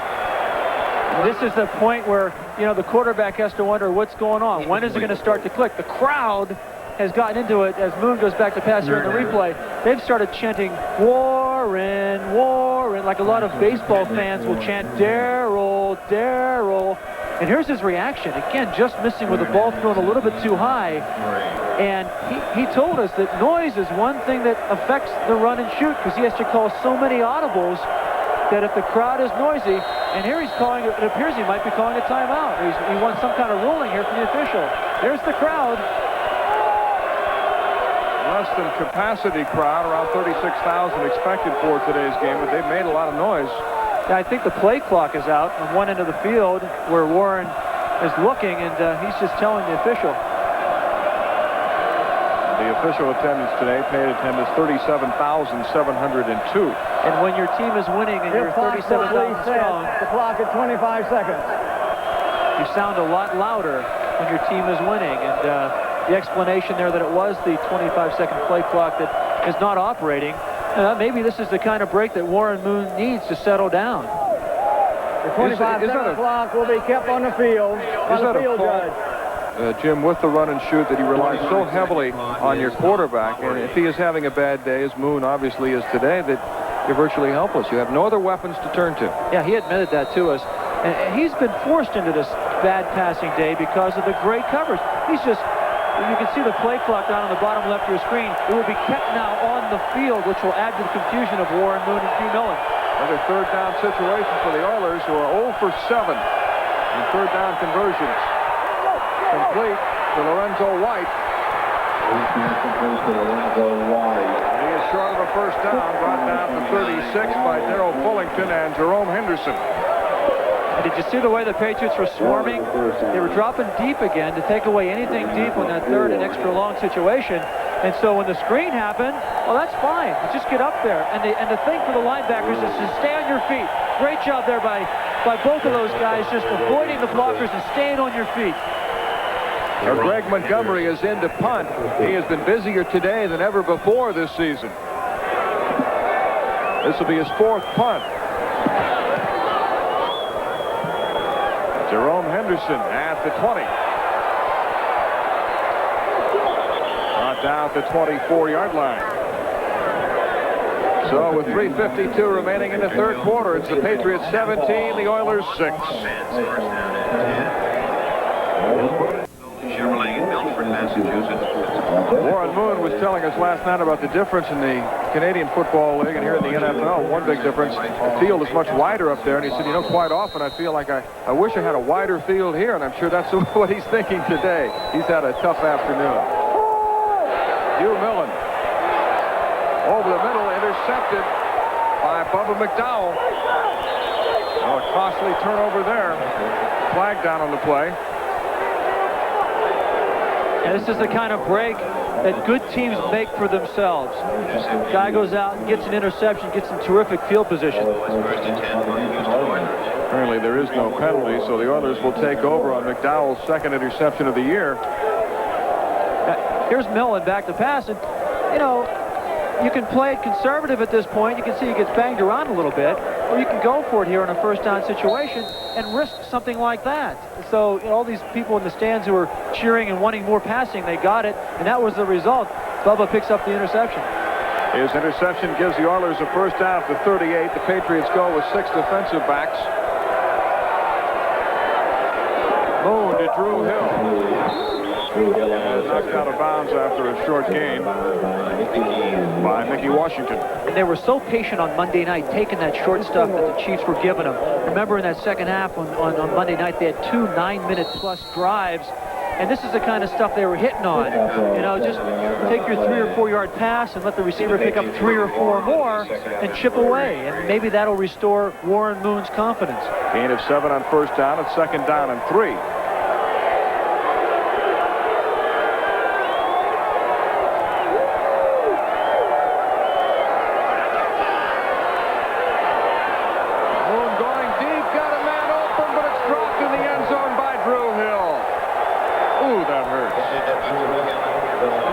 Right there.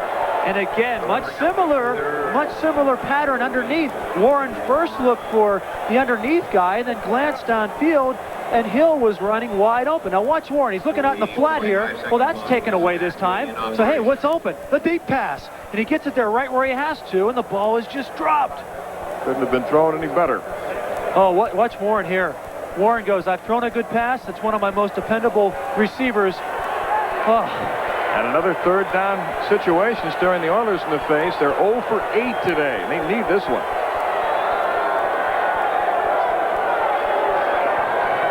Lorenzo White. He's to the 20. He's got the first down. Now we'll check the Hertz 10-minute ticker. First down. 13-10, the Giants over the Browns. The Packers, Miami still tied. Eagles lead the Steelers 23-14 in the fourth quarter. Houston and the Patriots 20. Redskins leading by 3 over the Bengals. And the fourth quarter, the Raiders and Falcons are tied. You expect that game down in Atlanta to go about that way. Just two teams in black, just pounding away at each other.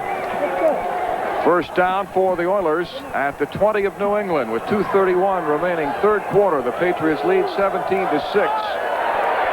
Moon to White. And he's inside the 10, and the Oiler offense has perked up since Lorenzo White checked in. He gains 12 yards. But again, they've gone to the short stuff. That time a screen to Lorenzo White, and it formed really well. In that case, you know, with only 3 guys rushing, you can see it right here. Here's the alignment defensively for the Patriots. So they had 4 guys rushing, had 1 guy coming from the outside. They do the quick screen and get the big lineman out front. Pick up the yardage.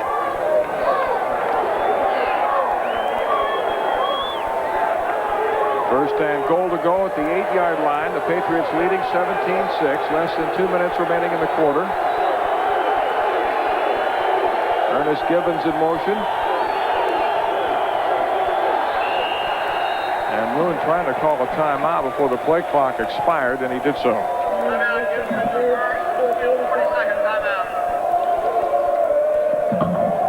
You know, a surprising development for this Oilers squad. You know, they sounded like a winning team yesterday in warm-ups. Very chipper, very happy. They seem to be enjoying themselves out there.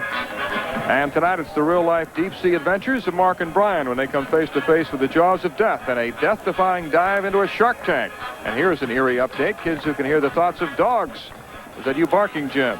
On one of the weirdest new shows of the season, Erie, Indiana, followed by two great stars and two great new shows. James Garner is a man of the people, and Robert Guillaume stars in Pacific Station. And Martin Sheen is a man fighting for his son's life in the NBC world premiere movie, Guilty Until Proven Innocent. That's all tonight on NBC.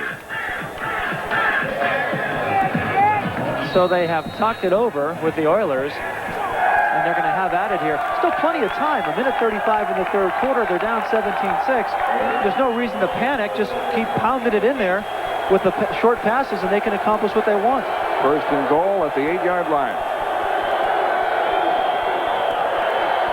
Moon for Jeffries. Out of the end zone.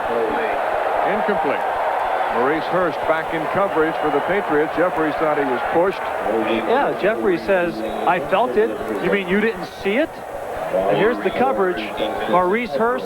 And there's where the contact was. Not much at all. And so I think a good non-call by the officials there. Warren Moon now 13 for 34, only 163 yards, and he's been intercepted once, by far his worst day of the season. Second and goal.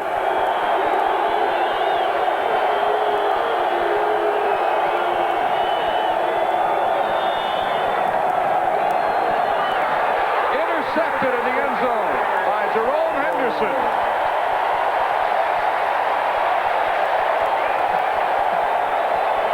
Pass was intended for Drew Hill, but Henderson with the interception. One of the guys they raved about, they said, we got a young guy in the secondary, Henderson, who can get the job done, and he makes the interception. Again, the Patriots, watch the pass rush. Who's rushing? They got three guys rushing. Everybody else is back in coverage. Not much room down there on the 10-yard line. And there goes the crowd chanting, Warren, Warren. You do that pretty well, by the way. Well, I'm a big baseball fan, and I always chant Darryl, Darryl every chance I get. There's Moon's reaction. Ah, what a day. A nightmare in Foxboro so far for Warren Moon. His second interception. Minute 24 left, third quarter. 17-6 Patriots. And here comes John Stevens. He brings it out to the 29. Stevens, who played briefly in the first half, with a 10-yard pickup and a first down. Hey, so give great amount of credit so far this game to that offensive line of the Patriots. They've been pounded inside with the running game, and it's working so well. Here's Stevens, hold out for a long time. He's back, and he's pounding away, and I think that's going to be the theme over the next 15 minutes is a pound, pound, pound for the Patriots. There's Collier. There's a guy in the defensive coordinator you give a lot of credit to so far today. They were a little short of the first down at 2nd and 1. Stevens picks it up. Joe Collier, for 20 years, the defensive coordinator of the Broncos.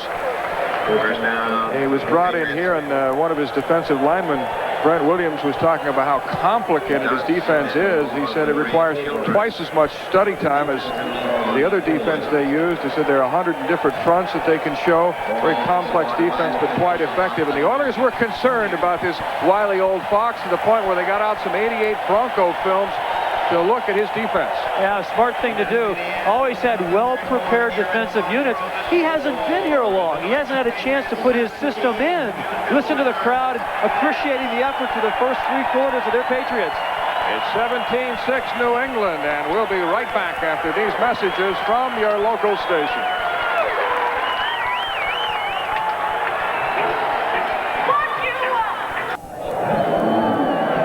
College spirit coming to Foxboro. These are buttons worn by the New England office workers this week. Drill the Oilers, beat Cleveland from a previous game, but with Sam Jankovich, the general manager, coming from Miami, and with Dick McPherson from Syracuse, we've got that rah-rah spirit here in New England, and I'll tell you, the crowd is fired up. And why not? You want your front office to be behind you. You want everybody showing support. That's a good idea. Hugh Millen's pass is complete to Irving Fryer. And that's a good idea, too. Get the ball back in the hands of Irving Fryer. Again, the quick, short pattern, something that Millen can handle, something he's shown so well. Well, we begin the fourth quarter with the Patriots leading 17-6. It'll be 2nd down and 4. Stats through 3 quarters. Yards passing just about even. Amazing. John Stevens tripped up in the backfield. At the 38. Tackle by Ray Childers. Let's check the Fram 10-minute ticker. For your attention, the Diamond Division scoreboard. While we wait for the ticker, you know, they do some hugging up here when they win. There's going to be some heavy-duty hugging if they can win this one. Well, don't hug me.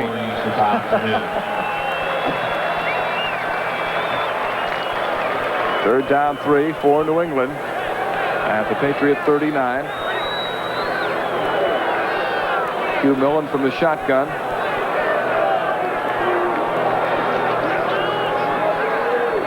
Millen hitting his reliable target, Marv Cook, a first down and more at the 45-yard line. Cook has had a big day. Lamar Lathan made the tackle. Reliable tight end, and also the big guy who's tough to bring down. You know, again, a short possession type pass, and watch how he breaks the tackle. That's Marcus Robertson, who tried to, he would have probably denied him the first down had he been able to wrap him up right there, but Cook gets away. Again, they helped Cook off the field earlier today. Tough guy.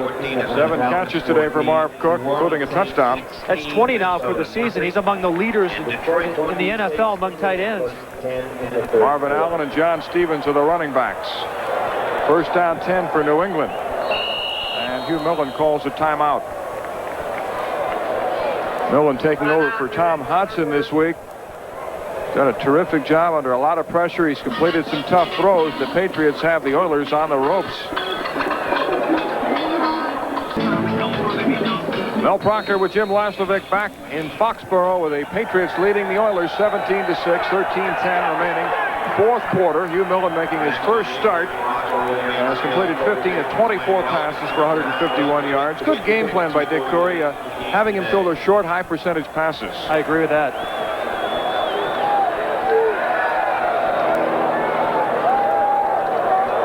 Millen downfield for Pryor, and intercepted by the Oilers. Chris Dishman with the interception. Okay, now Dishman has sparked the Oilers in the past couple of weeks. I mentioned earlier in the broadcast that he stripped the ball out 2 weeks ago and caused a fumble inside the 10-yard line against Cincinnati. Last week, an interception much like this one, only it was in the end zone against the Chiefs. That pretty much ended that ball game because the Oilers went on another long drive and iced it with a field goal. And Dishman there with the great coverage. Again, a pass that, you know, Millen shouldn't even be throwing. If you got coverage down there, you got good field position, you got plenty of downs to work with, throw the ball away. The Oilers take over at the Houston 30, 13:01 remaining. Fourth quarter at 17-6 Patriots. And Warren Moon has got to get this run and shoot going. It's sputtered all afternoon. Lorenzo White. He has run well since coming into the game in the second half, and he picks up a first down to 41. Chris Singleton makes the tackle for New England. And right now the Oilers need 2 touchdowns. They're down 17-16. So they need more than just a touchdown on a field goal. So they're fighting now the Patriots and the clock. And as you see, White's a tough guy. I think he's perfectly suited to play in that AFC Central Division.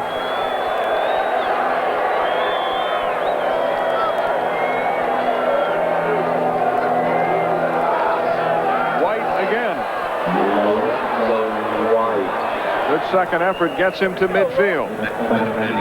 Brent Williams on the stop for the Patriots. Yeah, White out of Michigan State. I remember draft day a few years back when he was picked up by the Oilers. I thought it was an inspired selection. Coming from Michigan State, the Big Ten where they pound it, they play big games against teams like Michigan and Ohio State. And here's a guy with that type of big game pounded experience, just what the Oilers needed at that time, I thought. And I still think that. Just let them pound away. Again, though, the clock and the Patriots are the opponent for the Oilers. White has carried 4 times for 35 yards. They call Lorenzo's number again, and he gets 2 yards to the 48. So the run and shoot has become the run. Yeah, and the Patriots are saying, shoot, what's going on here? And look at the blocking, the surge up front. You see Matthews and others there leading the way. Dawson's quite a story, isn't he? Sure is. Doug Dawson taking over at guard for Mike Munchak, who underwent arthroscopic knee surgery. Dawson had 2 Achilles tendon operations and was out 4 years and 2 days, and has come back to start for the Oilers at guard. Never heard of that before. That's an amazing comeback. Oh, complete to Ernest Gibbons. Tackled at the 30-yard line by Mickey Washington. First down, Oilers. Plenty of room there. A 19-yard gain for Gibbons and Warren Moon. As, again, not much pressure. Number 55 there, Singleton, has to get back and has to start dropping into his zone, something they've been doing effectively today, and making Warren Moon put some more air under the football. That time, Singleton was caught napping, I think, out of position there, and really opened things up. 10:25 remaining, fourth quarter. The Patriots lead 17-6. First down at the 30-yard line. Moon beginning to move the offense more effectively.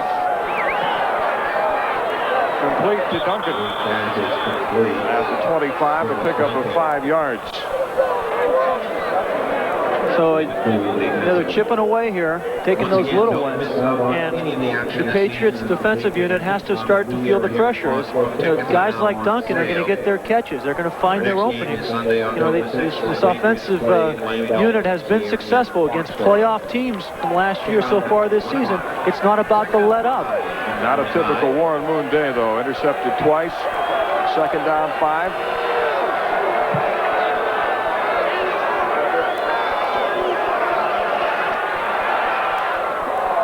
Moon hits Gibbons, and there's a flag down. They say Gibbons was out of bounds, but there's a penalty marker down. Yeah, they might get a break here in this penalty flag because the receiver clearly out of bounds. Gibbons was the intended receiver. Offensive interference. Amazing. Yeah, after the, well, here's the call. Offensive pass interference, number 84, 10 yards, still second down. Against Haywood Jeffries. Yeah, you can't be pushing off like that. And take a look, you'll see clearly that he was not in bounds when he made the catch. That first foot down on the stripe, and he tries to drag that second one in. Penalties have really hurt the Oilers today.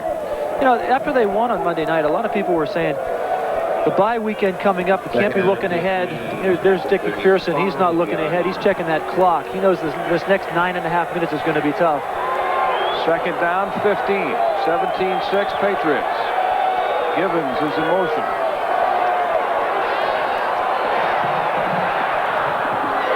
And Moon's pass incomplete, intended for Jeffries. He thought he got pushed by Fred Marion.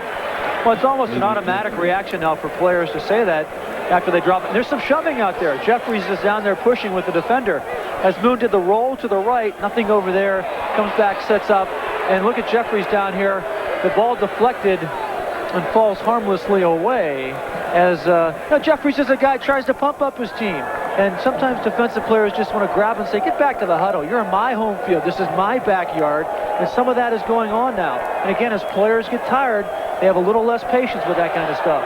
The Oilers facing another third down situation. They're 2 for 10. Wow. They need this one to keep this drive going. Moon has Duncan for a touchdown. A 35-yard throw from Warren Moon to Curtis Duncan, his first touchdown reception of the year, to make it 17-12 Patriots. Yeah, 35 yards for that touchdown. Warren Moon this time took advantage of that lack of pressure. He got the blocking up front, and you know he's reading it all, and he knows that the single coverage is over in that direction. The safety's slow getting over. And here's a reaction where he can enjoy the play. A couple of times he's thrown the ball into the end zone today. It's been dropped or it's been intercepted. This time finds its mark. An important extra point by Ian Houtfield, who has missed one this year. But he's got this one. And with 9:19 remaining in the fourth quarter, it's New England 17 and Houston 13. Patriots 17. Outfield is kicking. Bell Proctor with Jim Laslovic back in Foxboro with 9:19 remaining in the fourth quarter. New England leading 17-3 as Ian Houtfield kicks off. Sammy Martin will not run it out. In the end zone, and the touchback. So the Patriots have begun this drive at the 20. We'll have it first down and 10. Mr. Turkey is a sponsor of the New England Patriots and would like to welcome your friends. Let's check the Fram 10-minute ticker. Our deli and the new Sara Deli Meats. Mr. Turkey products are up to 98% fat-free and 100% That's a ball leading game, the Browns by 3. That's a ball game in the Meadowlands.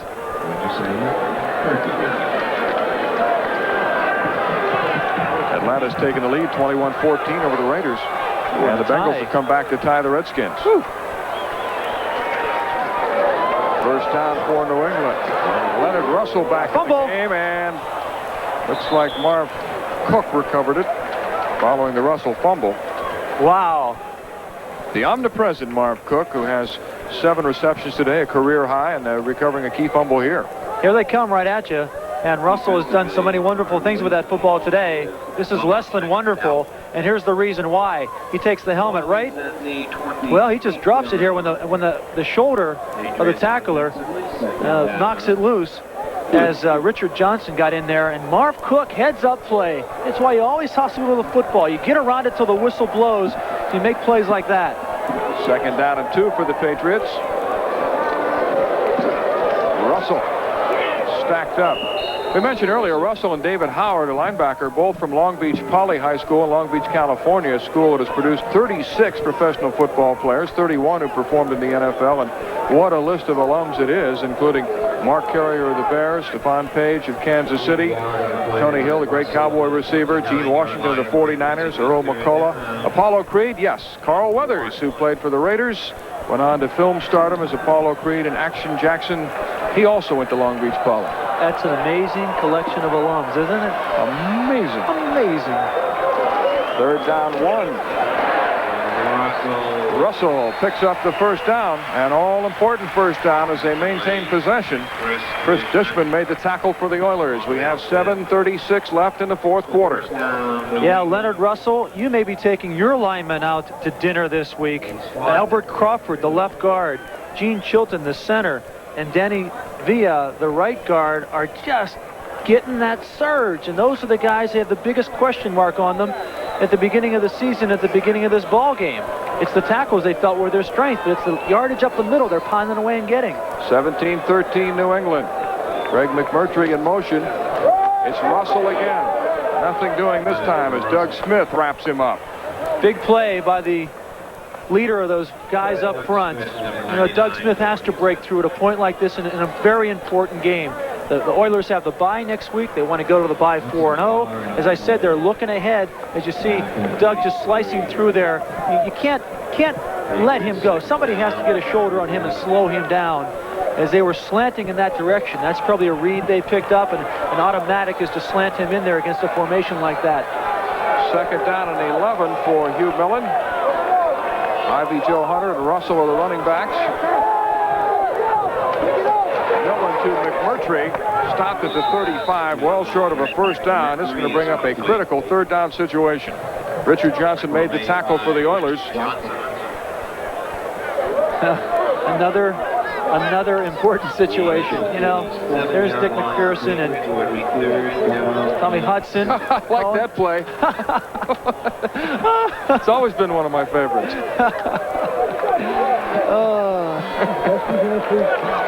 New England 5 for 13 on third down conversions. I'm afraid to ask what that play might be. 3rd and 7 with the shotgun. It's a lovely play. Now they're going to have to kick the ball away. And the Oilers defense comes up with the stand when they need it.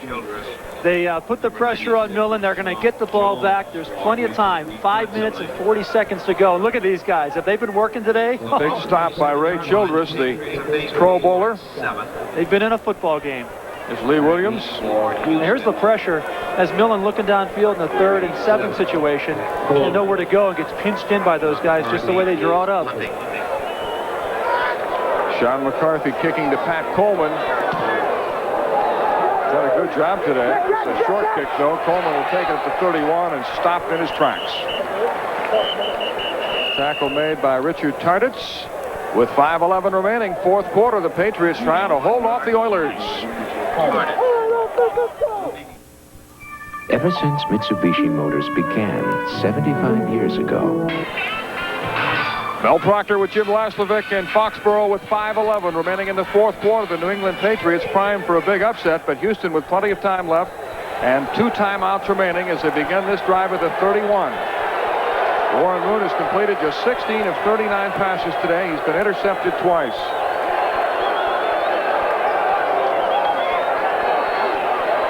He goes to Lorenzo White at the 36. What has been so effective for the Patriots defensively is they've been able to drop off deep zone coverage and have the underneath people drop deeply. And so a pass like that to White is what you expect in a situation like that. Look at the underneath people. They're digging to get deep, and then they collapse. Well, since they have a 4-point lead, they can keep doing that because a field goal isn't going to hurt them right here. It's the touchdown they want to prevent. So they can keep on doing what's been effective for them all day long. Second down and 5.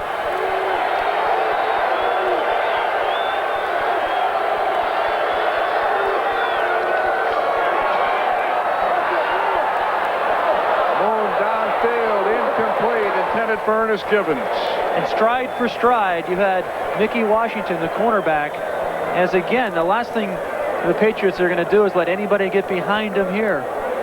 Moon now 18 for 41 passing, below 50%. Well, what a day. What a day.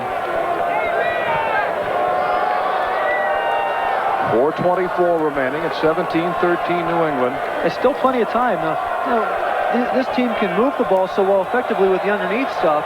Kind of surprised to see Warren go for the home run there.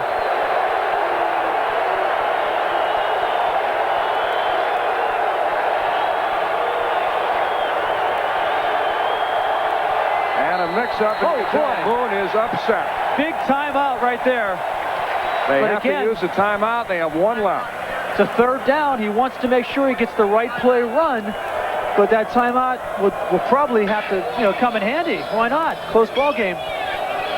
This telecast is presented by authority of the National Football League, and it is intended for the private use of our audience. Any rebroadcast or other use of this telecast without the express written consent of the New England Patriots and the National Football League is prohibited. This game is the property of the National Football League, New England Patriots, and Houston Oilers. All rights reserved. It's surprising that Moon would take the timeout, that faced with that 3rd down situation. 3rd and 5, you don't want to take any chance that there was any kind of miscommunication, but it's a valuable timeout. At milestone, little consolation to Warren Moon if the Oilers lose this football game. Yeah, good point. There was talk this week about how this squad is Collier. This squad didn't know what to expect from Collier, and then Jack Pardee. Oh my, 2 veteran guys there. They've been around football most of their adult lives. 3rd down 5. The Oilers have been ineffective in 3rd down situations, needing this one. They're 3 for 11 on 3rd down. And the crowd's getting into it.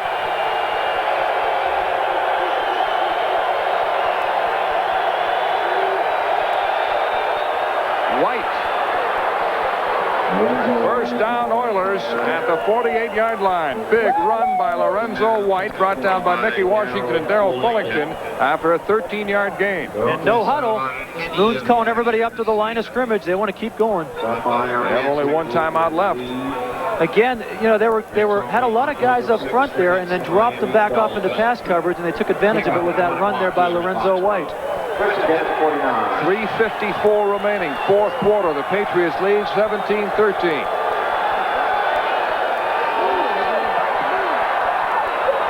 Moon to Drew Hill for a 1st down at the 17-yard line. Maurice Hurst got there to put the big hit on Hill. He's still down. Maurice Hurst. Darrell Fullington also defensively.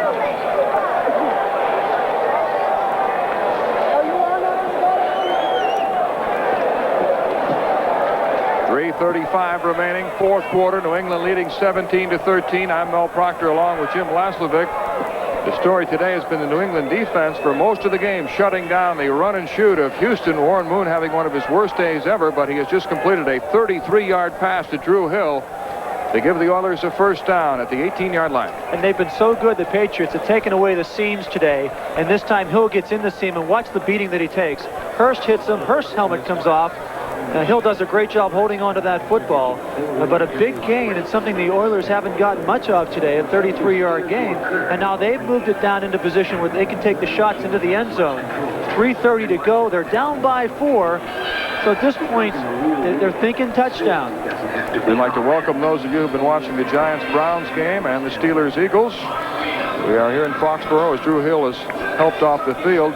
Warren Moon said last night, and I almost laughed when he said it, this is going to be one of our toughest games because we've beaten 3 teams that were in the playoffs last year. This is a team that's struggling. The Patriots have scored only 1 touchdown all year long, and he proved to be a prophet. They have really struggled today, and Moon has been intercepted twice. And they want to go to the bye next week 4-0, but got to question that at this point.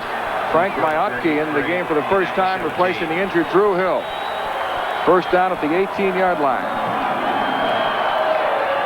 Lorenzo White running very effectively in the second half, and he takes it down to the 10-yard line. A gain of 8 for White. Again, they're inviting them to do that at this point. They know that Warren Moon has to get the ball into the end zone for the Oilers to get the lead. They spot the ball at the 10-yard line. It'll be second So down. Joe Collier has another challenge here. Does he invite them to run again? Does he drop everybody into the end zone, prevent the touchdown? I think that's a sure bet. No huddle for the Oilers, 2nd and 2 at the 10. Lorenzo White stopped cold. Garen Veras, a veteran defensive end, was the first man to hit him, number 90. There comes some reinforcements on a 3rd and short situation as the Patriots make some defensive changes. Here's what was downfield. They elected to go to the running play as Warren Moon needing just a couple of yards for the first down to keep the drive alive. But look at the effort up front by the Patriots. They've been doing it all day long. That's a great effort by Garen Veras. 3rd down, 2 for the Oilers.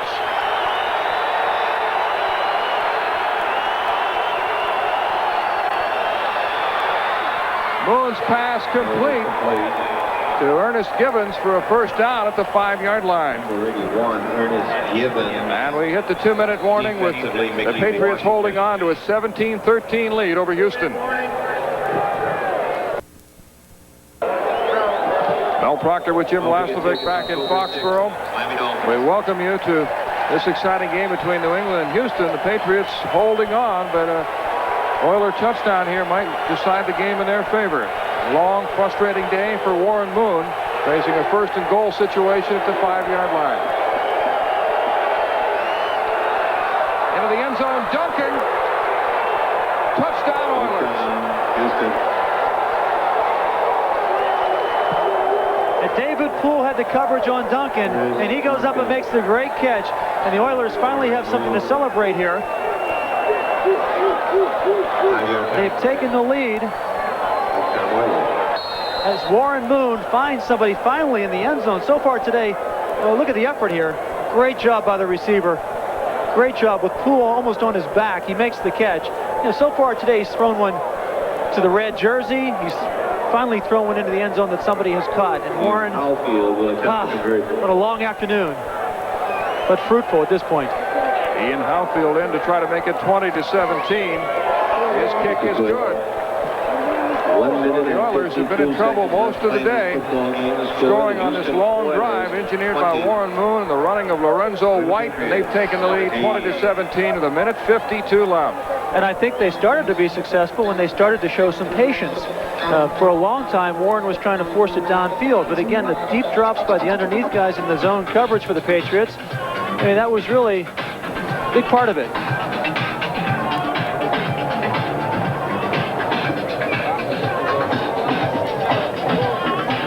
So you see the Oilers there congratulating each other. It was very important for them in their minds to go to the break, the bye they have next week, 4-0. And again, they're talking, when you talk to these guys, they're not talking just playoffs. They're talking home field advantage in the playoffs because they're looking down the road at Buffalo. And they don't want to go to Buffalo in the ice and cold of late December or early January. They want to have Buffalo come down to the Astrodome, and that's how much this team has changed under Jack Pardee. Very businesslike, and I think a reflection of its coach, and the same across the sidelines at the Patriots, who are getting some of that enthusiasm that Dick McPherson has brought to this unit. We have 1:52 remaining. It's 20-17 Houston. Warren Moon connecting twice with Duncan on touchdowns, and Ian Howfield kicking off to Sammy Martin and John Vaughn. Martin a yard deep. Good coverage by the Oilers as he's brought down at the 16-yard line by Marcus Robertson. Okay, Hugh, you're the starter. You've gone the whole way. You've played a solid ball game. You've made the mistakes with the interceptions. And now here's your chance to be the hero. Patriots have 2 timeouts remaining. 1:48 left. Again, in a situation like this, you know, they're going to try first off to get in the field goal range. Once they do that, they can try to get some shots into the end zone. 3 wide receivers and the shotgun. Millen to Cook. Hello. At the 21-yard line, he holds on despite a vicious hit by Lamar Lathan. No huddle offense.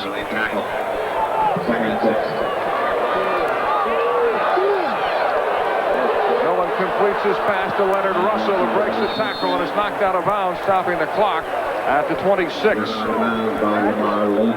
26, which will be short of the first down marker, as Russell has done so much today. And Millen showing some patience here, looking downfield, letting things set up here, and then just taking what they give him and leaving it up to Russell, who breaks the tackle there and gets OB. It'll be 3rd and 1 for New England with 1:25 remaining. The ball at the Patriot 26. 20-17 Houston.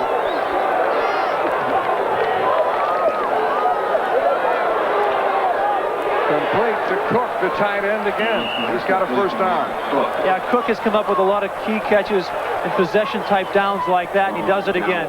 No huddle. Patriots keep it going. The clock still running. You see it down there, 1:08. Fryer, McMurtry, and Timpson are the wide receivers. Cook again!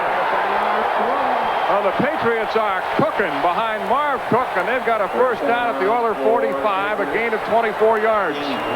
Less than a minute remaining. And again, that's the classic pass that Patriot fans have grown so accustomed to seeing their tight end catch. Just the slant, the seam down the middle there, and Cook with the grab. Flag down as they stop the play. I'll tell you, the offensive line has done a good job of giving Hugh Millen time to throw today, and this has been a much maligned offensive line for the Patriots. Before the snap, number 80, simulated start of the play. That's a false start, 5 yards, first down. It's against Irving Fryer. Yeah, Millen does a terrific job of laying this football into his tight end right here. As you see, the coverage was underneath, and then the deep man was Dishman, and they all converged on him, but it's just a great effort by the tight end to hold on to that one.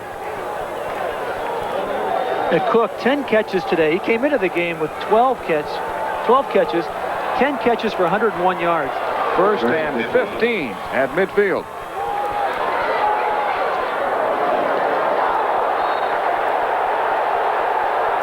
Complete. Dishman on the coverage. The crowd says he interfered. The officials, the ones who count, say no. No flag. Dishman roughing up Irving Fryer. Well, take a look at what they're yelling at right here. Here's Dishman in coverage. He's going for the interception the whole way.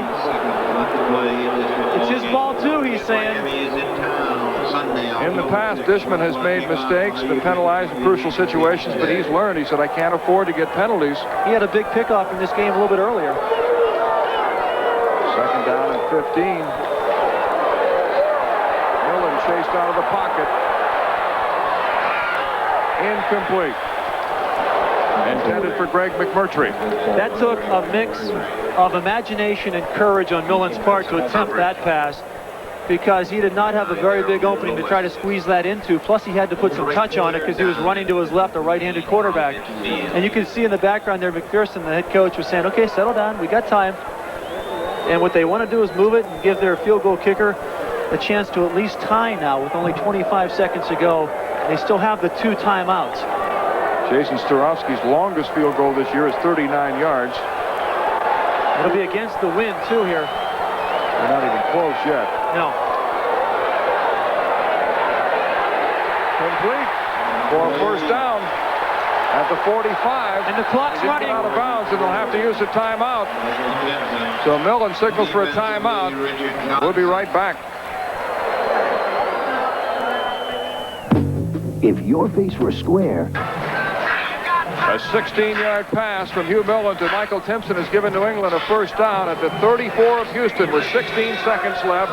The Pats have one timeout left, and Jack Pardee is worried a field goal would tie it up. Millen, the veteran quarterback, he has played in Los Angeles, he's played in Atlanta, and he has run many, many two-minute drills, and he's putting together a pretty decent one right here with all the pressure he's been getting from the Oilers. And again, the good coverage they've been providing. They're looking at a 51-yard field goal attempt right now. They need to get closer for Starofsky.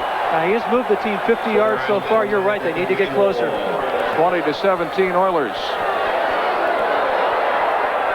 Millen complete to McMurtry. Inside the 10. 5. Touchdown!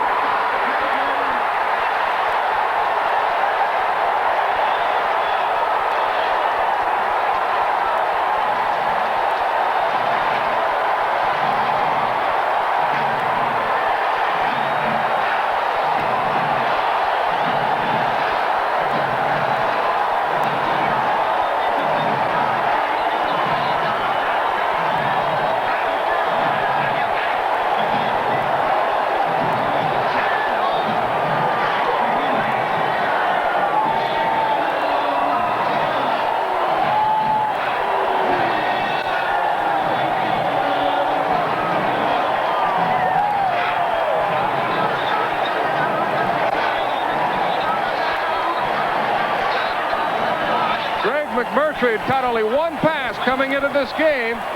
Hugh Millen to McMurtry, touchdown. The Patriots have a 23-20 lead.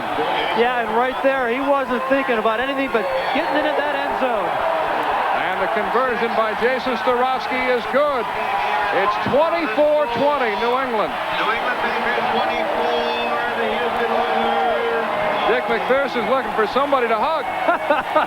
He'll find somebody. You know, he's a big bear of a guy, and he's been around the game his whole life, and he loves the game. He's been a pro coach in the past. Of course, his 10 successful years at Syracuse.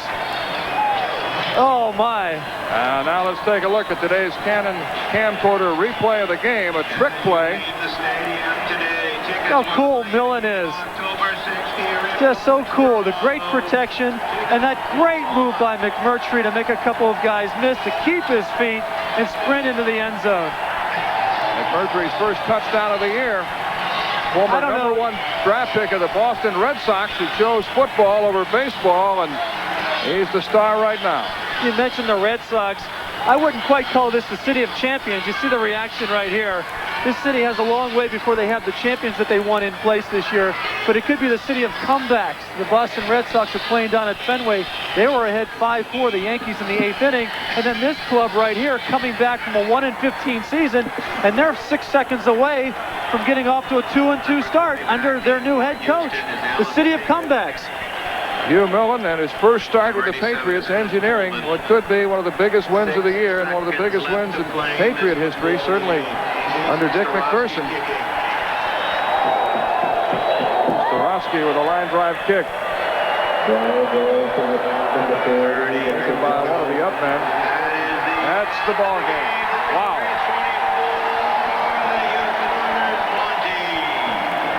Dick will be hugging everybody in sight now. Looking for Sam Jankovic, imagine. He's looking for tremendous win right for Dick McPherson. The Patriots over the Oilers, 24-20.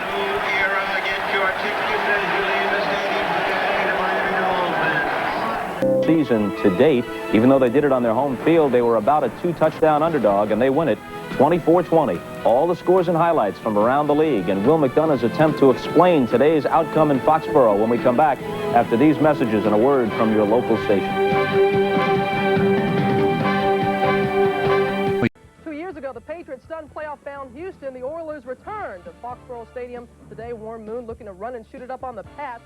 He struggled throughout the day. Second quarter, he's pressured, throws short, and he gets laid out by the Pats D in the process. 2 plays later, 3rd and 12. Moon looking across the middle. Mickey Washington picks it off for the Pats. Coach McPherson would take advantage on the next possession. Second quarter, Hugh Millen in his first start flips it back to John Vaughn, who tosses it to Marv Cook, the old college play. goes for 13 yards, 10-3 Pats in the lead. Marv Cook, not a bad day at all. 10 receptions, 99 yards, and 1 touchdown. Jack Pardee concerned over his quarterback's performance. Oilers driving in the second quarter. Moon almost completes one in the end zone to the Patriots mascot. Then Warren Moon gets popped by Andre Tippett. Moon coughs it up. It's ruled an incompletion. Moon first half stats, lousy. Pats defensive coordinator Joe Collier, happy man, TJ. Yeah, but Moon was to bring the Oilers back. In the fourth quarter, he finds Drew Hill for a big gain to the Pats 17-yard line, and that set up the ball on the 5 as he found Curtis Duncan for the go-ahead TD, make it 2017 Oilers. Yeah, Pats down by 3, under 2 minutes to go. The final drive, 1st and 10, Millen hits Cook. 2nd and 6, Millen to Russell, who scampers out of bounds. 3rd and 1 to Cook for the first down. To Cook again on 1st and 10, long gain. Hardy getting a little bit concerned. Then the false start pushes the Pats back 5 yards out of field goal range. McPherson, reason to be worried. 1st and 15, incomplete to Irving Fryer. 2nd and 15, another incomplete pass. Big 3rd and 15, Millen. Hits Michael Timpson, and he just gets the first down. 1st and 10 on the 34, you see the time. Miller, poised, finds Greg McMurtry at the 22. Michael Timpson with a key block allows McMurtry to scamper in the end zone, and just like that, the Pats pull out the victory by a final of 24-20. They upset the previously undefeated Houston Oilers. Oilers now 1-8 on the road following Monday night games. New England has won 4 straight at home against the Oilers, and they've now won twice as many games as it did all of last year. And TJ, you know full well, if your offense is effective like Hugh Millen was today, sure makes it a lot easier on the defense, especially when you have to be concerned about Warren Moon and his run-and-shoot offense. Yeah, I talked with the Pats defensive coordinator, Joe Collier, yesterday, and he said, you know, we've been playing pretty good defense. We need to get some points on the board.